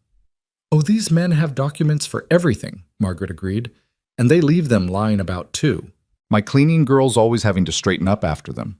Just yesterday, she found a whole sheaf of papers they'd left in the dining room overnight. Survey maps, cost estimates, all sorts of official-looking things. Clara's heart began to race, but she kept her voice casual. How careless. I hope nothing important went missing. Oh no, we're very honest here. My girl put everything right back where she found it. Margaret leaned in conspiratorially. Though between you and me, I did glance at the top page. Curiosity, you understand. It showed a land purchase offer for some property north of here. The amount was shocking. $20,000. Can you imagine? $20,000. Dawson had told Clara that Marbury's best offer had been $7,000. The difference was staggering and exactly the proof they needed. Shocking indeed, Clara managed, her mind already racing ahead to the next step. Mrs. Wilson, I wonder if I might ask a favor. Getting into the hotel to examine those documents required careful timing and more than a little nerve. Margaret, bless her, had been horrified to learn about Marbury's scheme and was only too happy to help. She arranged for Clara to visit on an evening when the railroad men would be out at supper, giving her perhaps an hour to search the dining room where they conducted their business. Clara went alone, insisting that Dawson stay back at the ranch where his presence wouldn't be missed. Her hand shook as she sorted through the papers spread across the hotel's dining table, her eyes scanning contracts and correspondence by lamplight. There were survey maps showing the proposed rail line cutting directly through Dawson's north pasture. Cost estimates that valued the land at $20,000 for its strategic location and water access. And most damning of all, a letter from Marbury to the railroad president outlining his plan to acquire the property for a reasonable sum and transfer it to the railroad at a modest markup. A modest markup that amounted to $13,000 of pure profit. Clara's hands were steadier now as she carefully copied the most relevant passages into the small notebook she'd brought, making sure to record dates and signatures. She was so focused on her task that she didn't hear the footsteps in the hall until they were nearly at the door. Her heart leaped into her throat. If she was caught here, surrounded by documents she had no right to see, Marbury could have her arrested for theft or trespassing. She'd go to jail, and Dawson would lose both his wife and his case against Marbury. Clara shoved the notebook into her pocket and began hastily restacking the papers, trying to return them to their original arrangement. The footsteps were right outside now, accompanied by voices, men's voices, discussing something about grade percentages and elevation changes. The railroad executives were returning early. Clara looked around wildly for an escape route. The front door would take her right past them. The back door led through the kitchen, which was occupied by Margaret's cook preparing breakfast for the next morning. That left only one option, the window. Clara didn't let herself think about the impropriety or the danger. She simply lifted the sash as quietly as she could, hiked up her skirts, and climbed through just as the dining room door began to open. She dropped to the ground outside, landing hard enough to jar her teeth, and pressed herself flat against the building's exterior wall. Through the window she'd just escaped from, she could hear the railroad men entering the room, their voices carrying clearly in the evening air. "Marbury's getting nervous," one of them said. "He thinks Hale might not sell after all." "Then Marbury needs to apply more pressure," another voice replied, cold and businesslike. "We've invested too much in this route to let one stubborn rancher derail everything. If the harassment isn't working, perhaps it's time for more direct action." "You mean force him off the land?" "I mean use whatever means necessary to secure the right-of-way. Marbury has friends in the territorial government. A few well-placed words about disputed land claims or unpaid taxes, and Hale could find himself facing legal trouble he can't afford to fight." Clara's blood ran cold. This was worse than she'd thought. Marbury wasn't just a greedy banker. He was part of a conspiracy to defraud Dawson and potentially drive him from his land entirely. She waited until the voices moved away from the window, then slipped through the shadows back to where she'd left her horse tied behind the livery stable. Her hands were shaking again as she mounted, but this time it was with fury rather than fear. They had their proof, and now they were going to use it. Clara made it back to Hale's Glen well after dark, her clothes torn from her escape through the window and her heart still pounding with the close call. Dawson was waiting on the porch, and the relief on his face when he saw her ride in nearly undid Clara's composure. "You're all right?" he asked, helping her down from the horse. "I'm all right, and I've got what we need." Clara pulled the notebook from her pocket, its pages filled with carefully copied figures and damning correspondence. "Dawson, it's worse than we thought. They're planning to use legal pressure to force you off the land if the harassment doesn't work." Dawson's face went hard as granite as Clara recounted everything she'd overheard. When she finished, he was quiet for a long moment, staring out at the dark valley that was his home. "Tomorrow," he said finally, "we ride to Fort Kestrel. We take these notes to the telegraph office, and we send them to the railroad's head office in Chicago. We expose exactly what Marbury's been doing." "And if it doesn't work?" Clara asked. "If they don't believe us, or if Marbury's connections protect him?" Dawson turned to her, and in the lamplight from the house, his eyes were fierce with determination. "Then we fight, in court, in the newspapers, any way we have to. But I'm not giving up my land, Clara. And I'm not letting Marbury intimidate us anymore. We end this, now." Clara nodded, her hand instinctively moving to rest on her stomach where their child grew. They had more to fight for now than just land and pride. They had a future to protect, a family to build, and whatever came next, they'd face it together. The storm that had been building since Clara's first day in Montana was finally about to break. But this time, Clara wasn't the frightened girl stepping off a stagecoach into an uncertain future. She was a woman who'd found her courage in the Montana wilderness, who'd learned to fight fires and stand up to bullies, and love a man who'd taught himself to hope again. Whatever tomorrow brought, they'd be ready. Dawn broke cold and clear over Hales Glen, the kind of crystalline November morning that promised winter wasn't far behind. Clara dressed carefully in her best remaining dress, the dark green wool that made her look respectable and serious despite the exhaustion shadowing her eyes. Her hands were steady as she pinned her hair, steadier than they'd been the night before when she'd climbed through that hotel window with stolen knowledge burning in her pocket. Dawson was already in the kitchen when she came down, 2 cups of coffee poured and waiting. He'd shaved and put on his Sunday clothes, the black coat and pressed shirt that made him look less like a rancher and more like the formidable man he was about to become. When he looked up at her, Clara saw the same fierce determination that had carried him through 10 years of building this ranch from nothing. "Ready?" he asked simply. Clara picked up her coffee, letting its warmth seep into her cold fingers. "Ready."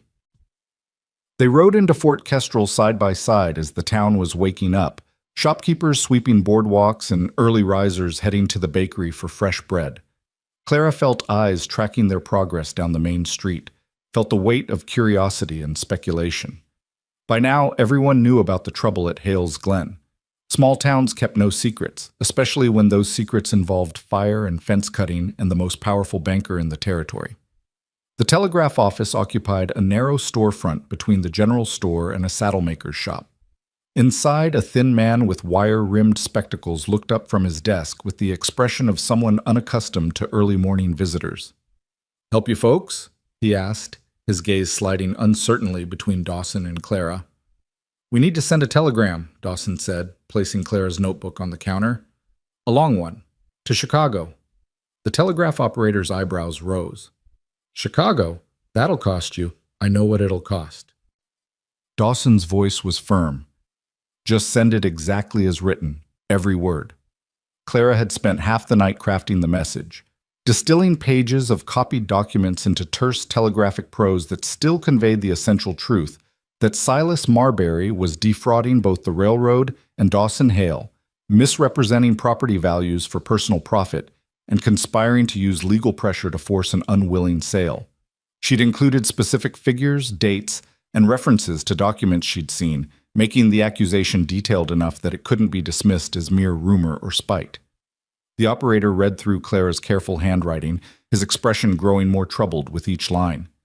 When he finished, he looked up at Dawson with something like fear. "Mr. Hale, you understand that if I send this, Mr. Marbury will know about it within the hour? The telegraph clicks aren't exactly private, and he's got friends at every office between here and Chicago." "I'm counting on it," Dawson said. "Send it." The operator swallowed hard, then nodded. Your money, your message, but don't say I didn't warn you. The rhythmic clicking of the telegraph key followed them out into the street, each tap another word of accusation flying down the wire toward Chicago and toward Silas Marbury's carefully constructed empire. Clara felt her heart hammering in time with those clicks, knowing they'd just declared open war on the most powerful man in Fort Kestrel. We should go to the courthouse next, Clara said quietly. File a formal complaint with the territorial marshal. Create an official record before Marbury can spin this his own way. Dawson nodded, his hand finding the small of her back in a gesture that was becoming natural between them. You're sure you're up for this? With the baby and everything? The baby is fine, Clara said firmly. And I need to see this through. We both do. The courthouse was a 2-story brick building that served as the center of territorial government for the region. Inside, they found Marshal Thomas Garrett in his cramped office, reviewing a stack of wanted posters with the weary expression of a man who'd seen too much and expected too little. Hale, he said, looking up. Mrs. Hale. Wasn't expecting to see you two today. His eyes sharpened. This about the trouble at your ranch? It's about Silas Marbury, Dawson said, and proceeded to lay out the entire story while Clara added details and produced her notebook as evidence. Marshal Garrett listened in silence, his weathered face growing grimmer with each revelation. When they finished, he sat back in his chair and let out a long breath. This is ugly, he said finally. Real ugly. But I'll be straight with you, Hale. Marbury's got powerful friends. His cousin's a territorial judge.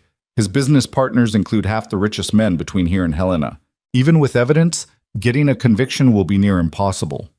We're not asking for a conviction, Clara said, surprising both men with the steel in her voice. Not yet, anyway.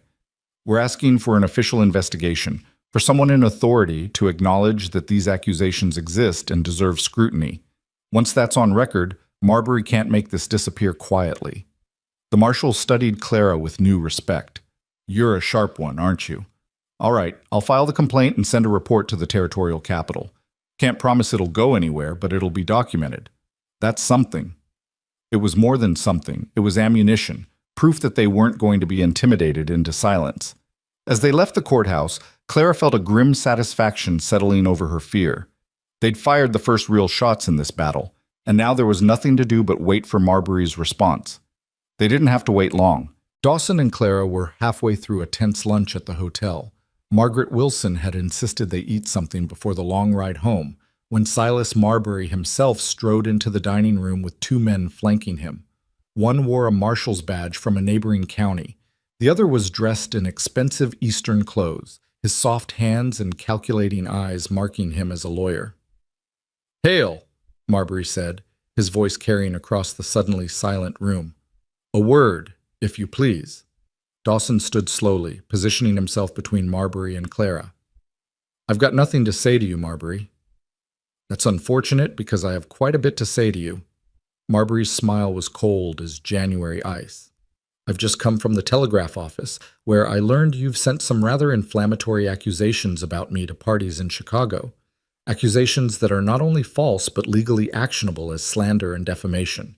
Not slander if it's true, Clara said, rising to stand beside Dawson. And we have documentation to prove every word. Marbury's gaze slid to her, and Clara saw naked contempt in his eyes. Documentation? You mean the notes you illegally copied while trespassing in a private dining room? That's theft, Mrs. Hale. And breaking and entering. Serious crimes, particularly for a woman in your delicate condition.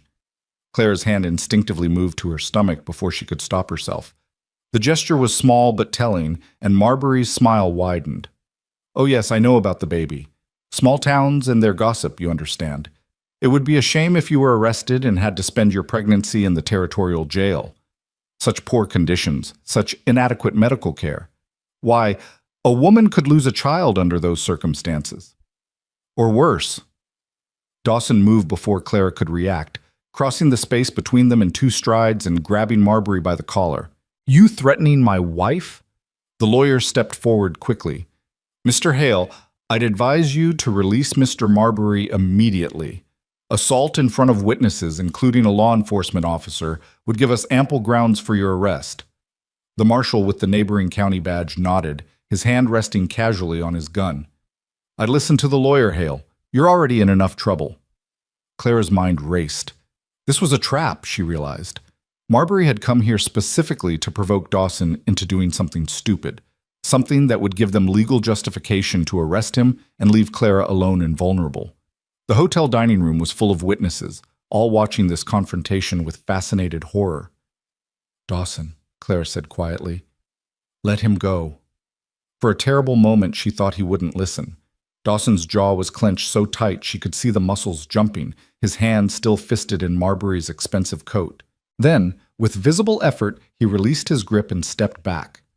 Marbury smoothed his lapels with exaggerated care. "How civilized of you. Now then, here's how this is going to work. You're going to send another telegram to Chicago, retracting your accusations and apologizing for the confusion. You're going to sign a contract selling me the North Pasture at my original offer, $7,000, I believe. And in exchange, I'll refrain from pressing charges against your wife for theft and trespassing." "And if we refuse?" Dawson asked, though Clara could hear the defeat creeping into his voice. "Then Mrs. Hale spends the night in jail," Marbury said pleasantly.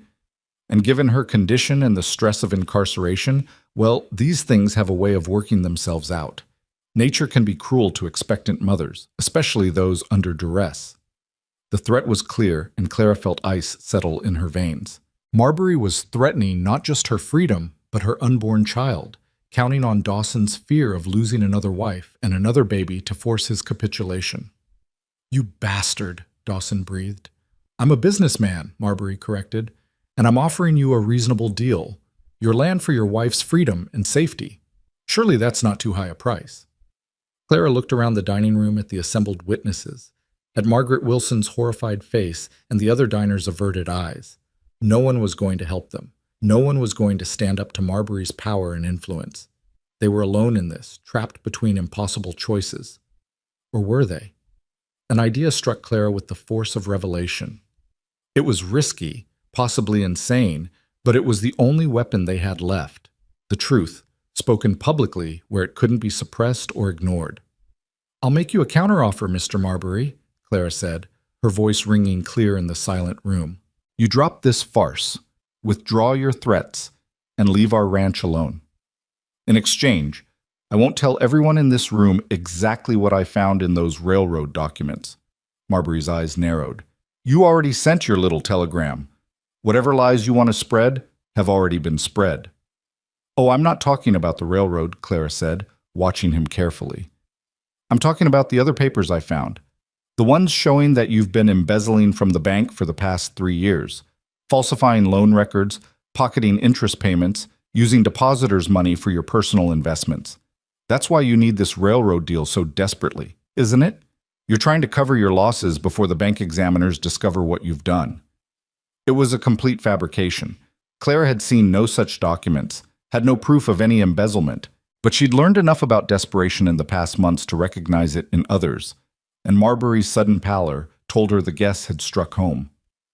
"You're lying," Marbury said, but his voice had lost its certainty. "Am I?" Clara pulled her notebook from her pocket, holding it up for the room to see. "Because I copied everything, Mr. Marbury, every figure, every discrepancy, every doctored ledger entry. And if anything happens to me or my husband or our child, these notes go straight to the Territorial Banking Commission. I've already made arrangements with Marshal Garrett to ensure that." It was another lie, but a believable one. Clara watched the calculation happening behind Marbury's eyes, watched him weighing the risks of calling her bluff against the catastrophic consequences if she was telling the truth. The silence stretched so long that Clara thought her heart would burst through her ribs. Then Marbury's lawyer leaned in and whispered something urgent in his ear. Whatever he said made Marbury's face go from pale to ashen. "This isn't over," Marbury said finally, his voice tight with barely controlled rage. "You think you're clever, Mrs. Hale, but you've just made a powerful enemy. The railroad will take that land one way or another, and when they do, I'll make sure you regret every word of this conversation." "I'll take my chances," Clara said, though her legs were shaking so badly she had to grip the edge of the table to stay upright. Marbury turned on his heel and stalked out, his lawyer and the borrowed marshal following close behind. The moment they were gone, Clara's knees gave out entirely, and only Dawson's quick reflexes kept her from collapsing to the floor. "I've got you," he murmured, supporting her weight as he guided her back into her chair. "You're all right. Just breathe." Clara tried to follow his instructions, but her body seemed to have other ideas. Her vision was tunneling, her heart racing, nausea rising in a sickening wave. The stress of the confrontation, the terror of Marbury's threats, the desperate gamble she'd just taken, it was all crashing down on her at once. "The baby," she gasped. "Dawson, the baby!"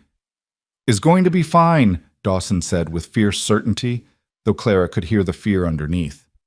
"Margaret, we need a room, now, and send someone for the doctor." The next hours passed in a haze of pain and fear. Clara's body had decided that the stress was too much, that the pregnancy couldn't be sustained, and nothing the harried doctor could do seemed able to stop the cramping and bleeding that threatened to end everything before it had truly begun. Clara drifted in and out of awareness, registering Dawson's presence as a constant anchor.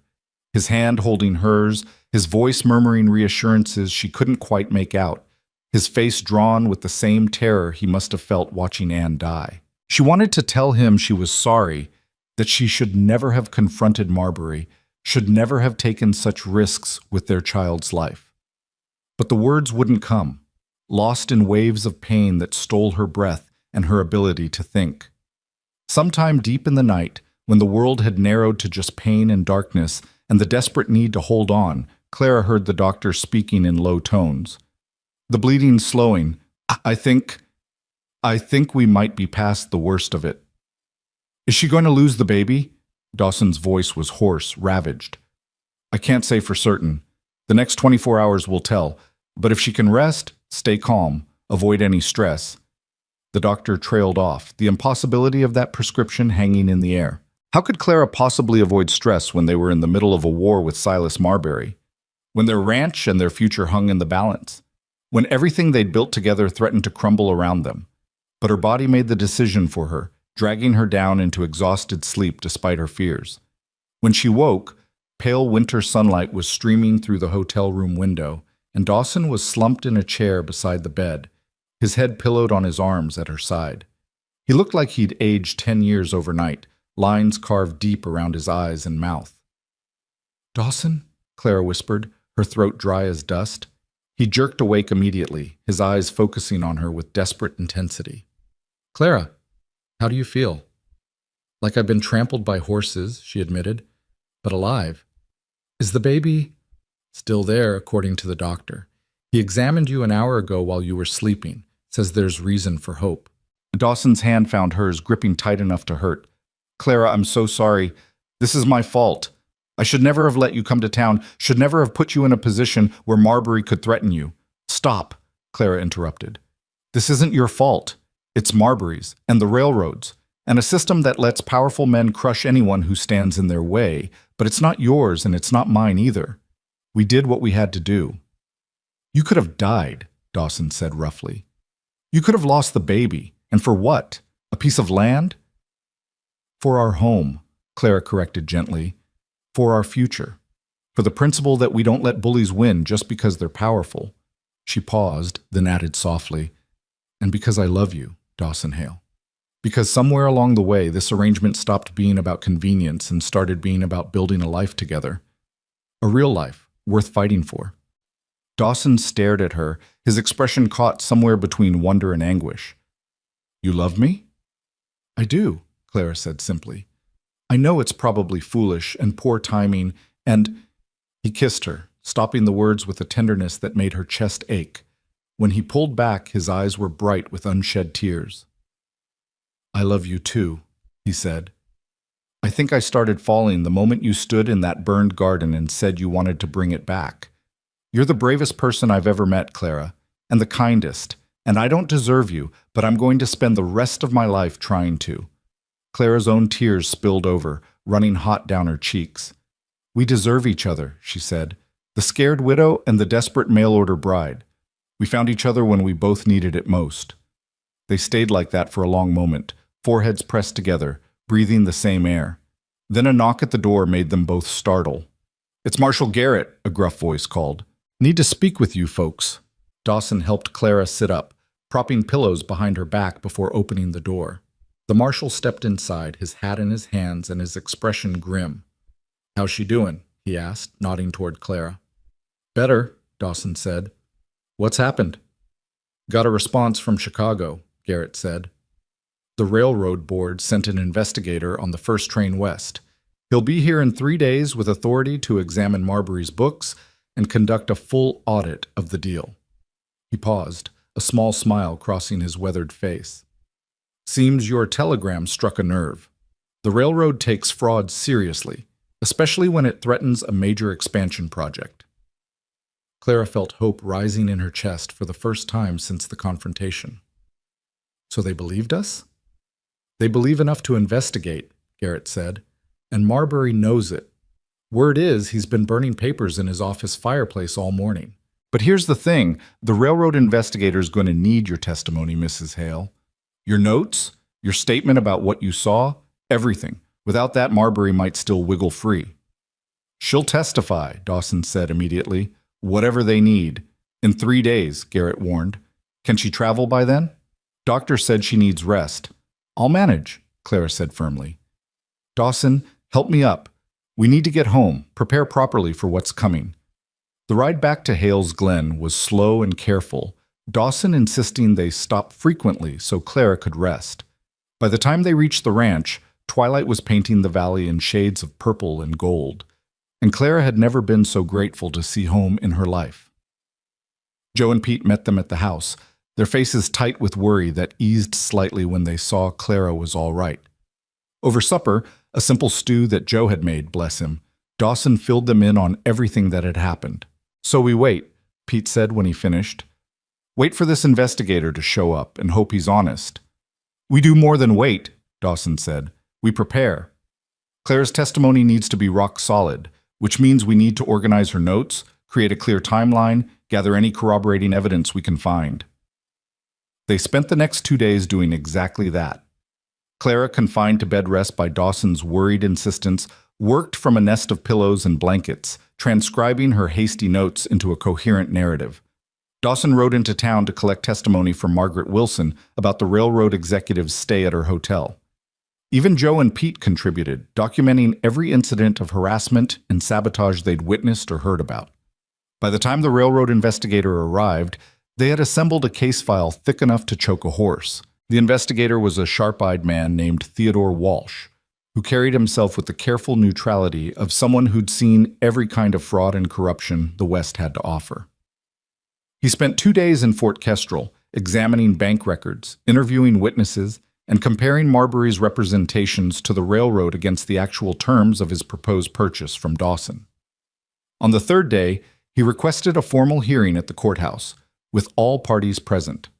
Clara dressed carefully that morning, choosing her most respectable dress and pinning her hair with shaking hands. The baby had quieted after those terrifying hours at the hotel, but she could still feel the fragility of the pregnancy, the sense that everything could still go wrong. "You don't have to do this," Dawson said, watching her from the doorway. "I can testify. Walsh can read your notes." "I'm doing this," Clara said firmly.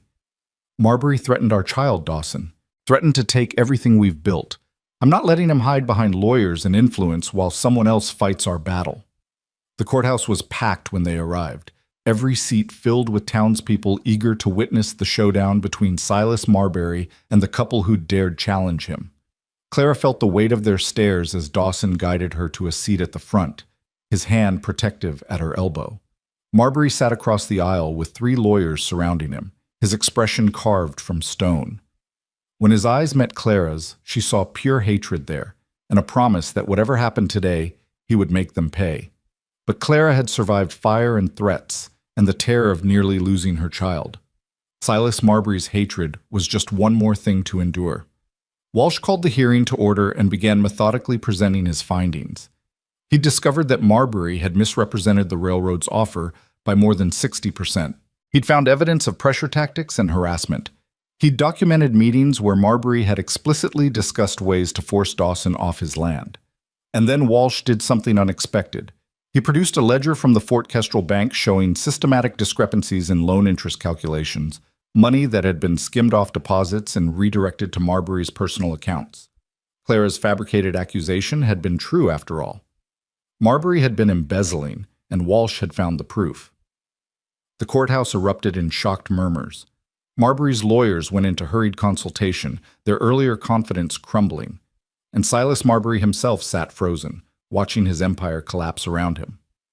Based on these findings, Walsh announced, the Railroad Corporation is severing all business relationships with Mr. Marbury and will be referring criminal charges to the territorial prosecutor.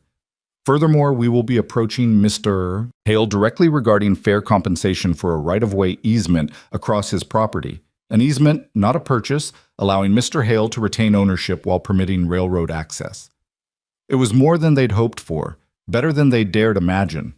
Clara felt Dawson's hand find hers, squeezing tight as the reality sank in. They'd won. Against all odds, against power and influence and threats, they'd actually won, but victory came with a price. That night, as Clara lay in bed at the hotel, Dawson had insisted they stay in town until Walsh's business was concluded. She felt the cramping begin again. Stronger this time, more insistent, accompanied by a rush of fluid that made her cry out in fear. "Dawson!" she called, her voice breaking. "Something's wrong!"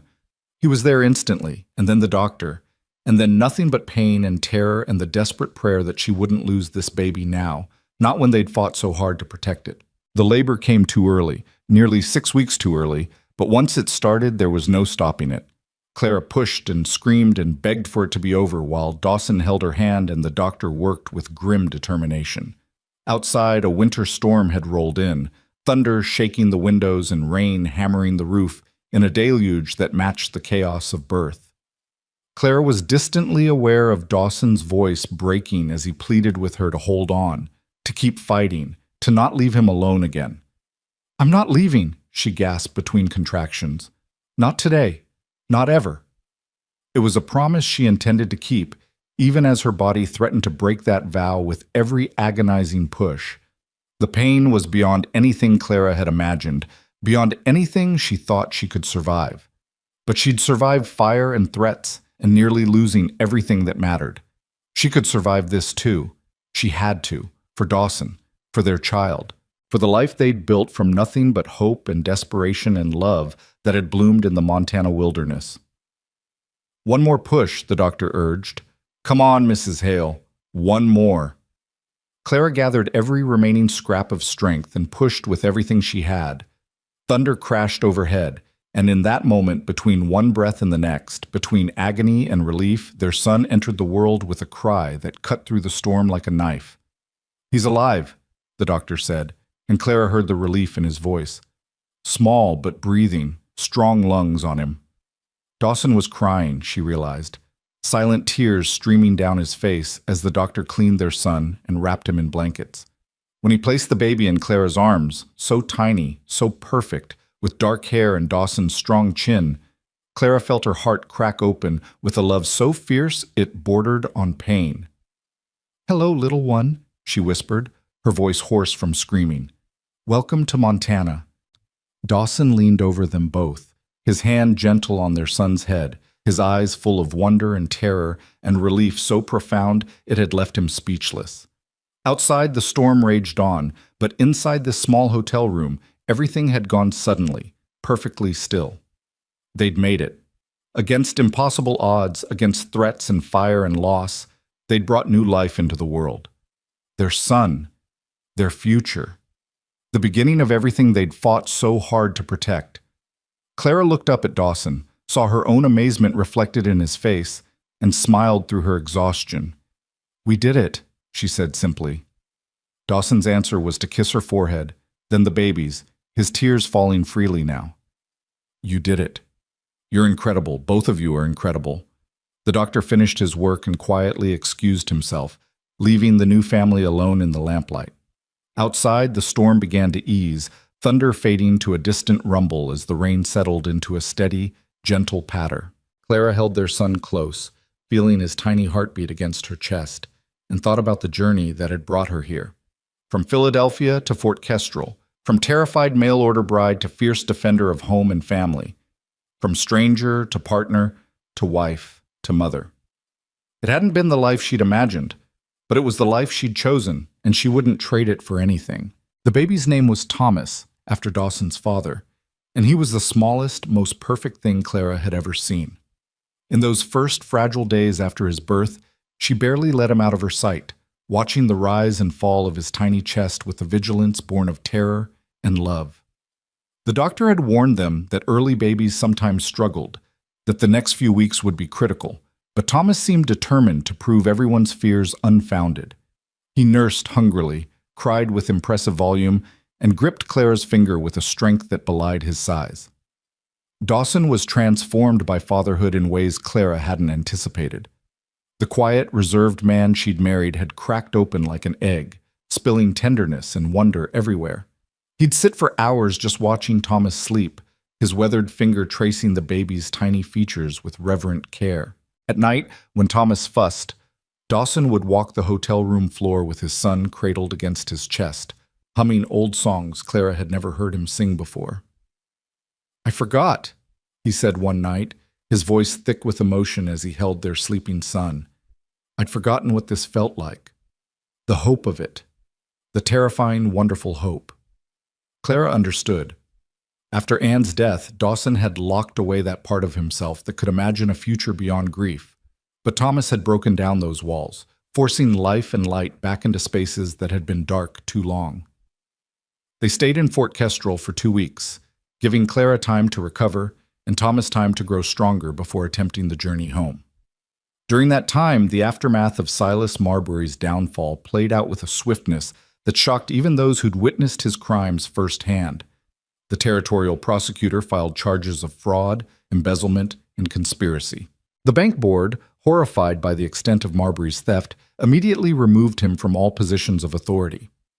His cousin the judge, desperate to distance himself from the scandal, recused himself from any related cases, and the railroad, eager to salvage their reputation, offered Dawson a settlement so generous it took his breath away.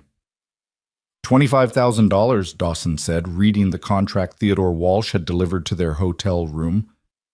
"For a 20-year easement across the North Pasture. They'll build and maintain their own crossings, pay for any cattle losses caused by trains, and I retain full ownership of the land." Clara, propped up in bed with Thomas nursing at her breast, felt tears prick her eyes. That money represented security beyond anything they dared imagine. It meant hired hands so Dawson wouldn't work himself to death.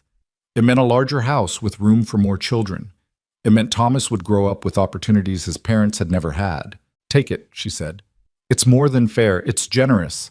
Dawson signed the contract that afternoon, and Walsh promised to have the first payment delivered within the month.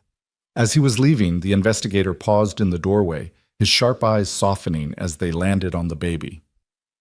"Your wife's testimony was the key to everything, Mr. Hale," he said. "Her courage, her careful documentation. The railroad board wanted me to convey their respect and gratitude." He smiled slightly. "Between you and me, there aren't many who'd stand up to someone like Marbury. You're lucky to have her." "Don't I know it?" Dawson said, his hand finding Clara's shoulder. The journey back to Hale's Glen was slow and careful. Thomas bundled in so many blankets he looked like a small, squirming cocoon. Joe and Pete met them halfway with fresh horses and provisions, their gruff faces breaking into genuine smiles when Dawson pulled back the blankets to show them the baby. "He's tiny," Joe said, sounding almost accusatory, as if Thomas's size was a personal affront. "He'll grow," Clara said with more confidence than she felt. "Give him time." The ranch looked different when they finally crested the last hill and saw the valley spread below them. Or maybe Clara was different, seeing it now through a mother's eyes. This was Thomas's inheritance, this wild, beautiful place. These mountains, this creek, this house, where hopefully many more children would be born and raised. Dawson had ridden ahead to light fires and air out the house, and when Clara carried Thomas through the front door, warmth and light greeted them. But something else, too. The nursery door at the top of the stairs stood open for the first time since Anne's death. Clara climbed slowly, Thomas in her arms, and found Dawson standing in the doorway of that sealed room. He'd been crying, she realized. His eyes were red, his face wet with tears he hadn't bothered to hide. "I opened it," he said simply. "I thought it was time." Clara moved to stand beside him, looking into a room that was clearly meant for a child. A beautiful handmade cradle sat near the window, sunlight streaming across its polished wood. Shelves waited empty for toys and books. A rocking chair faced the light, positioned perfectly for nursing and storytelling. "Anne and I built all this," Dawson said quietly. "Every piece. We were so sure, so certain that our baby would sleep in that cradle, that we'd fill those shelves, that we'd rock our child in that chair." His voice broke. "And then she died. And I couldn't even look at this room without wanting to die too. So I locked it away. Pretended it didn't exist." Clara shifted Thomas to one arm and took Dawson's hand with the other. "And now? Now I think maybe Anne would want this room used for its purpose, would want Thomas to sleep here, to grow here." Dawson turned to her, his gray eyes shining with tears and hope. "Would that be all right with you? I know some women want the baby close." "I think it's perfect," Clara said, her own tears starting. "I think it's exactly right." They spent that afternoon making the nursery truly theirs. Clara lined the cradle with fresh blankets while Dawson cleaned the windows until they sparkled. Together they hung curtains Clara had sewn during her early days at the ranch, back when she'd been too afraid to ask what they were for. The rocking chair creaked gently when Clara tested it, Thomas cradled against her chest, and the sound felt like a benediction. This room had been built with love and lost in tragedy. But now it was being reclaimed, filled with new life and new hope. Anne's memory would always be part of these walls, but so would Clara's presence and Thomas's future. That night, after Thomas was settled in his cradle and the house had gone quiet, Clara and Dawson lay together in what had finally become their shared bed. The transition had happened naturally in the weeks after Thomas's birth, neither of them able to bear sleeping apart when every moment felt precious and precarious. "Tell me about Anne," Clara said into the darkness. "Really tell me. Not just the sad parts, but who she was." Dawson was quiet for so long that Clara thought he might not answer. Then he began to speak, his voice soft in the darkness. "She laughed at everything. That's what I remember most. She'd find joy in the smallest things, a bird at the window, bread rising perfectly, the way snow looked on the mountains. She was always cold, even in summer, so I'd find her wearing 3 shawls and standing near the stove." His voice grew tender with memory. "She tried so hard to love this place, Clara. Tried to make it work, even though she was lonely and scared and homesick. She never complained, never asked me to give up the ranch and move back to town. She just tried." "She sounds wonderful," Clara said honestly. "She was, but she wasn't you." Dawson rolled to face Clara, his hand cupping her cheek. "You're stronger than Anne ever was, braver. You don't just try to adapt to this life, you grab it with both hands and make it yours. You fought fires, stood up to Marbury, nearly died bringing Thomas into the world, and never once did you ask for an easier path." "I was terrified the entire time," Clara admitted. "Being brave doesn't mean not being afraid. It means being afraid and doing what needs to be done anyway." Dawson's thumb brushed her cheekbone. "I love you, Clara Hale, not as a replacement for what I lost, but as exactly who you are. The woman who came here desperate and turned herself into someone formidable." Clara kissed him then, pouring 3 months of love and fear and hope into the contact. When they finally pulled apart, both breathless, she pressed her forehead to his and whispered, "I love you too, even though you pick terrible wildflowers and can't cook to save your life." Dawson's laugh was surprised and genuine. "The wildflowers weren't that bad." "They were weeds, Dawson. Beautiful weeds, but weeds." They fell asleep like that, wrapped around each other, and for the first time since Clara had arrived in Montana, the house at Hales Glen didn't feel empty at all. Winter settled over the valley with the inexorable certainty of mountains and sky. Snow came in November and stayed, transforming the landscape into something alien and beautiful. Clara had never experienced a real winter before. Philadelphia's cold was nothing compared to Montana's brutal temperatures and endless white, but she found herself falling in love with the season's stark beauty. Thomas thrived despite the cold, growing plumper and stronger with each passing week. By December, he'd outgrown his first set of clothes and was working on his second. His dark hair had come in thick, and his eyes, which had started the slate blue of all newborns, were settling into the same gray as his father's. "He's going to be handsome," Clara said one morning, watching Dawson hold their son up to the window to see the icicles hanging from the eaves. "And stubborn. Look at that chin." "He gets the stubbornness from you," Dawson said without looking away from Thomas, who was making enthusiastic, if incomprehensible, noises at the ice. "I'm not stubborn, I'm determined. You're the most stubborn woman in Montana Territory, and I wouldn't change a thing about you." The railroad money arrived as promised, deposited in a Helena bank under both their names. With it came a freedom neither of them had known before. Dawson hired 2 more ranch hands, easing the workload that had been slowly killing him. They ordered supplies from a catalog thick as a Bible: warm clothes for the family, tools for the ranch, toys for Thomas that he wouldn't be old enough to play with for years. Clara spent part of the money on something she'd been dreaming about since the first time she'd tackled that garden: seeds. Hundreds of packets of seeds, carefully selected from a supplier in California. Come spring, she was going to transform that reclaimed plot into something magnificent. But winter had its own work. Clara learned to churn butter and make cheese, to preserve meat in the cold cellar, and bake bread that could feed a house full of hungry men. She learned to card wool from the sheep Dawson had bought with the railroad money, and began teaching herself to spin. The work was endless, but it was satisfying in ways her Philadelphia life had never been. In the evenings, after Thomas was asleep and the chores were done, Clara and Dawson would sit by the fire and make plans. Plans for the ranch, for the house, for the family they were building. Sometimes Joe and Pete would join them, the 4 of them playing cards or sharing stories late into the night. It was during one of those evenings that a knock came at the door, unexpected and jarring in the winter silence. Dawson answered it to find Marshall Garrett standing on the porch, snow dusting his shoulders. "Bit late for a social call, Marshall," Dawson said, but he stepped back to let the lawman inside. Garrett stomped snow from his boots and removed his hat, nodding respectfully to Clara. "Sorry to disturb your evening, folks, but I thought you'd want to hear this in person rather than through town gossip." Clara's stomach clenched with sudden fear. "What's happened?"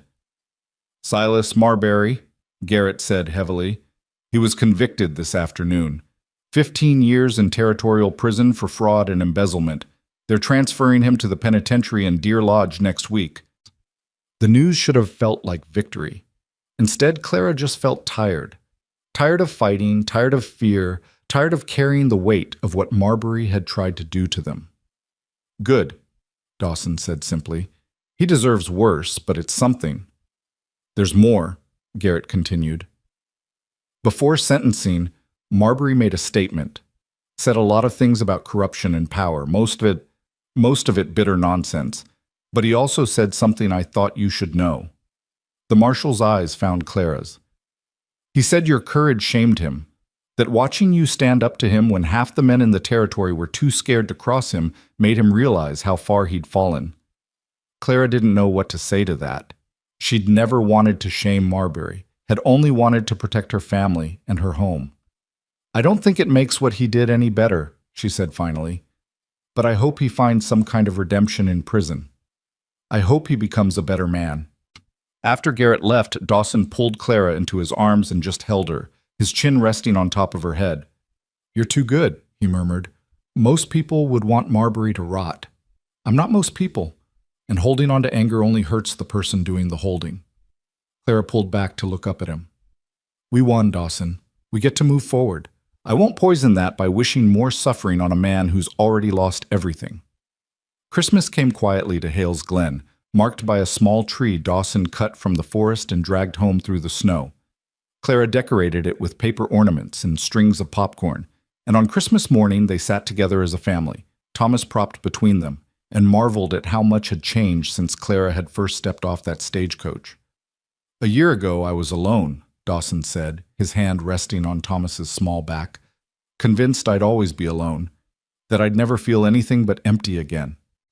"A year ago, I was terrified," Clara added, "certain I'd made a terrible mistake, that I'd never belong here." "And now?" Clara looked around the warm house, at the decorated tree, and the cradle by the fire where Thomas would nap later. She looked at Joe and Pete, who joined them for Christmas dinner. at the snow falling softly outside the windows, at Dawson's face transformed by love and hope.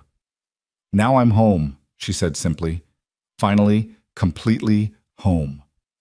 Spring came late to Montana, winter clinging to the valley with stubborn determination. But when it finally released its grip, the transformation was breathtaking. Snowmelt swelled the creek to a roar, wildflowers carpeted the meadows in impossible colors, and Clara's garden exploded with life. She worked the plot every morning while Thomas napped in a basket nearby, Joe or Pete always close enough to help if she needed it. The seeds she'd ordered grew with enthusiastic vigor in the rich soil, and by June, Clara was harvesting vegetables faster than the household could eat them. "We need to trade with the neighbors," she announced at dinner one evening, surveying the pile of produce on the table. "Otherwise, this is all going to go to waste." "What neighbors?" Dawson asked, amused. "The nearest ranch is 5 miles away." "Then I guess we'll be taking a lot of rides," Clara said firmly. "I didn't work this hard to let good food rot." She was right, of course. Over the summer, Clara established a trading network with the scattered ranches and families within a day's ride of Hales Glen. Vegetables for butter, herbs for honey, eggs for fresh milk. She became known throughout the region as the woman who could grow anything, who'd come from Philadelphia and somehow mastered Montana's short growing season through sheer determination. Thomas celebrated his first birthday in August with a cake Clara had baked, and enough presents to spoil him thoroughly. He was walking now, tottering around the house with the confidence of a small drunk person, getting into everything and charming everyone he encountered. His first word had been "da," much to Dawson's delight and Clara's mock outrage. "I'm the one who feeds you," she'd said to Thomas, who just laughed and said "da" again. In September, Clara discovered she was pregnant again. This time, the knowledge came without fear, accompanied instead by a calm certainty that everything would be fine. She told Dawson while they were working in the garden together, Thomas playing in the dirt nearby. "Already?" Dawson said, his eyes going wide. "Thomas is barely a year old." "I know when it happened," Clara said with a meaningful look, and watched her husband's ears turn red. "Right.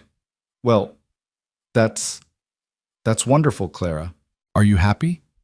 "I'm happy," she confirmed, and meant it. Terrified, but happy. That seems to be my natural state these days. The second pregnancy was easier than the first, perhaps because Clara knew what to expect, perhaps because there was no Silas Marbury threatening everything she held dear. Her body knew what to do this time, and the baby, another boy, born in late spring, arrived with far less drama than Thomas had managed.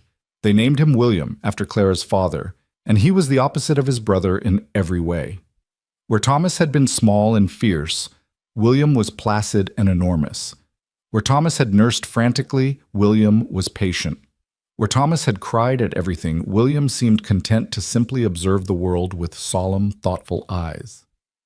"2 sons," Dawson said, holding William while Thomas climbed over his legs demanding attention. "I'm the luckiest man in Montana." "You're the most exhausted man in Montana," Clara corrected, but she was smiling. "And we're not done yet. I want at least 4 children, Dawson Hale. This ranch needs filling up." Dawson's answering smile was tired, but genuine. "Whatever you want, my love, though maybe we can space them out a bit more than 13 months next time." They had their 3rd child, a daughter, 18 months later. And their 4th, another daughter, 2 years after that.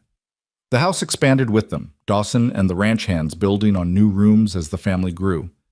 The nursery that had once been sealed in grief became a room of laughter and chaos, children piling into the big bed to hear stories before sleep. Clara never did get used to the Montana winters, but she learned to love the other seasons with a fierce passion. Spring meant the garden coming back to life. Summer meant long days of work and growth.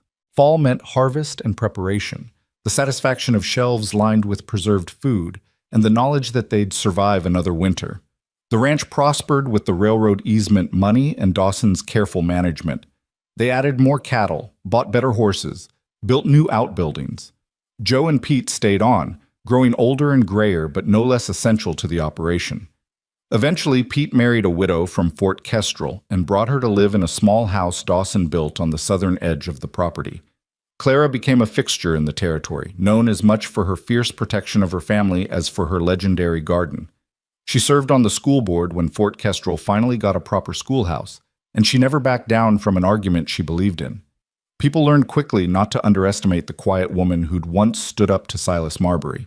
The years rolled past like water over stones, each one polishing away rough edges and revealing the solid foundation beneath.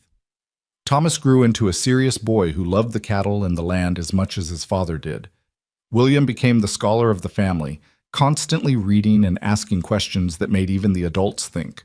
The girls, Emma and Sarah, were wild creatures who rode horses bareback and could outwork most of the ranch hands by the time they were 10.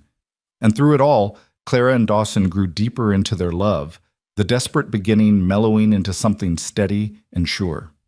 They still had their quiet evenings on the porch, still worked side by side in the garden, still held each other through the long winter nights when the wind howled and the snow piled high. One evening, when Thomas was 15 and William 13, and the girls were still young enough to chase fireflies in the gathering dusk, Clara and Dawson sat on that same porch where they'd shared so many moments. "Tell us the story again, Mama," Emma called, running up the steps with Sarah close behind. "About how you came here." It was a story they'd heard 100 times, but they never tired of it. Clara looked at Dawson, saw him smile and nod, and began. "I came to Montana in 1876, she said, gathering Sarah into her lap while Emma leaned against Dawson's knee. "On a stagecoach that seemed to go on forever, to marry a man I'd never met. I was so scared I could barely breathe." "But you came anyway," Emma said, knowing her part in this familiar litany. "I came anyway, and when I got here I found your father waiting. I'd been told he might be cruel, that he was cold and empty and wouldn't be kind to me." "But he picked you flowers," Sarah added, and Clara could hear Thomas and William pausing in their play to listen, drawn in despite their teenage conviction that they were too old for such stories. "He did pick me flowers. Terrible flowers, actually, mostly weeds, but the gesture was kind." Clara reached over and took Dawson's hand, their fingers interlacing with the ease of long practice. "And he said something that first day that I've never forgotten." "What did he say?" the girls chorused, though they knew the answer by heart. Clara looked at Dawson, saw the love and pride and contentment in his eyes, and recited the words that had defined their life together. "He said, 'Let's get you home before the storm hits.' And I thought he was just talking about the weather, but I think now he was talking about something bigger. About finding home, about building shelter together, about weathering all the storms life would throw at us." "Did you weather them?" Emma asked, still caught in the story despite knowing how it ended. "Every single one," Dawson answered, his voice rough with emotion. "Your mother is the bravest person I've ever known. She came here with nothing but courage and hope, and she built all of this with her own 2 hands. We built it together," Clara corrected gently. "That's the real story. Not about a scared girl or a grieving man, but about 2 people who found each other when they needed it most and chose to build something beautiful." The children drifted away eventually, back to their games and their own young lives. But Clara and Dawson stayed on the porch as the sun set over their valley, painting the mountains in shades of gold and rose. "Do you ever regret it?" Dawson asked quietly. "Answering that advertisement? Coming all this way?" Clara thought about the girl she'd been, desperate and terrified, gambling everything on a stranger's promise. She thought about the woman she'd become, strong and sure and surrounded by love. She thought about the children playing in the yard, the garden that would bloom again come spring, the ranch that had grown from Dawson's dream into their shared legacy. "Not for a single moment," she said. "You told me that first day that you didn't need a servant, that you needed someone who would stay. Well, I stayed, Dawson, and I always will." "You did more than stay," Dawson said, pulling her close. "You brought this place back to life. You brought me back to life." "We saved each other," Clara said simply. "That's what love does." They sat together as darkness fell and the first stars appeared, as they had hundreds of times before, and would hundreds of times again. The house behind them glowed with lamplight and life, filled with the sound of children's laughter and the promise of tomorrow. Clara Hale, who'd once been Clara Whitfield from Philadelphia, who'd traveled west as a mail-order bride expecting cruelty and finding love instead, rested her head on her husband's shoulder, and smiled. The journey had been hard. The risks had been real. The fear had been constant. But every moment of struggle had led to this: a summer evening in Montana, surrounded by family, secure in love, certain of her place in the world. She'd come to this valley with nothing but desperate hope and had found everything she'd never dared to dream of. Home, family, purpose, love that had transformed them both. And as the last light faded from the sky and Dawson's arm tightened around her waist, Clara knew with absolute certainty that she'd choose this life again and again, through every storm, through every challenge, through every beautiful, terrible, wonderful moment. Because some journeys, no matter how frightening they start, lead exactly where they're meant to go. And Clara Hale was finally, completely, eternally home.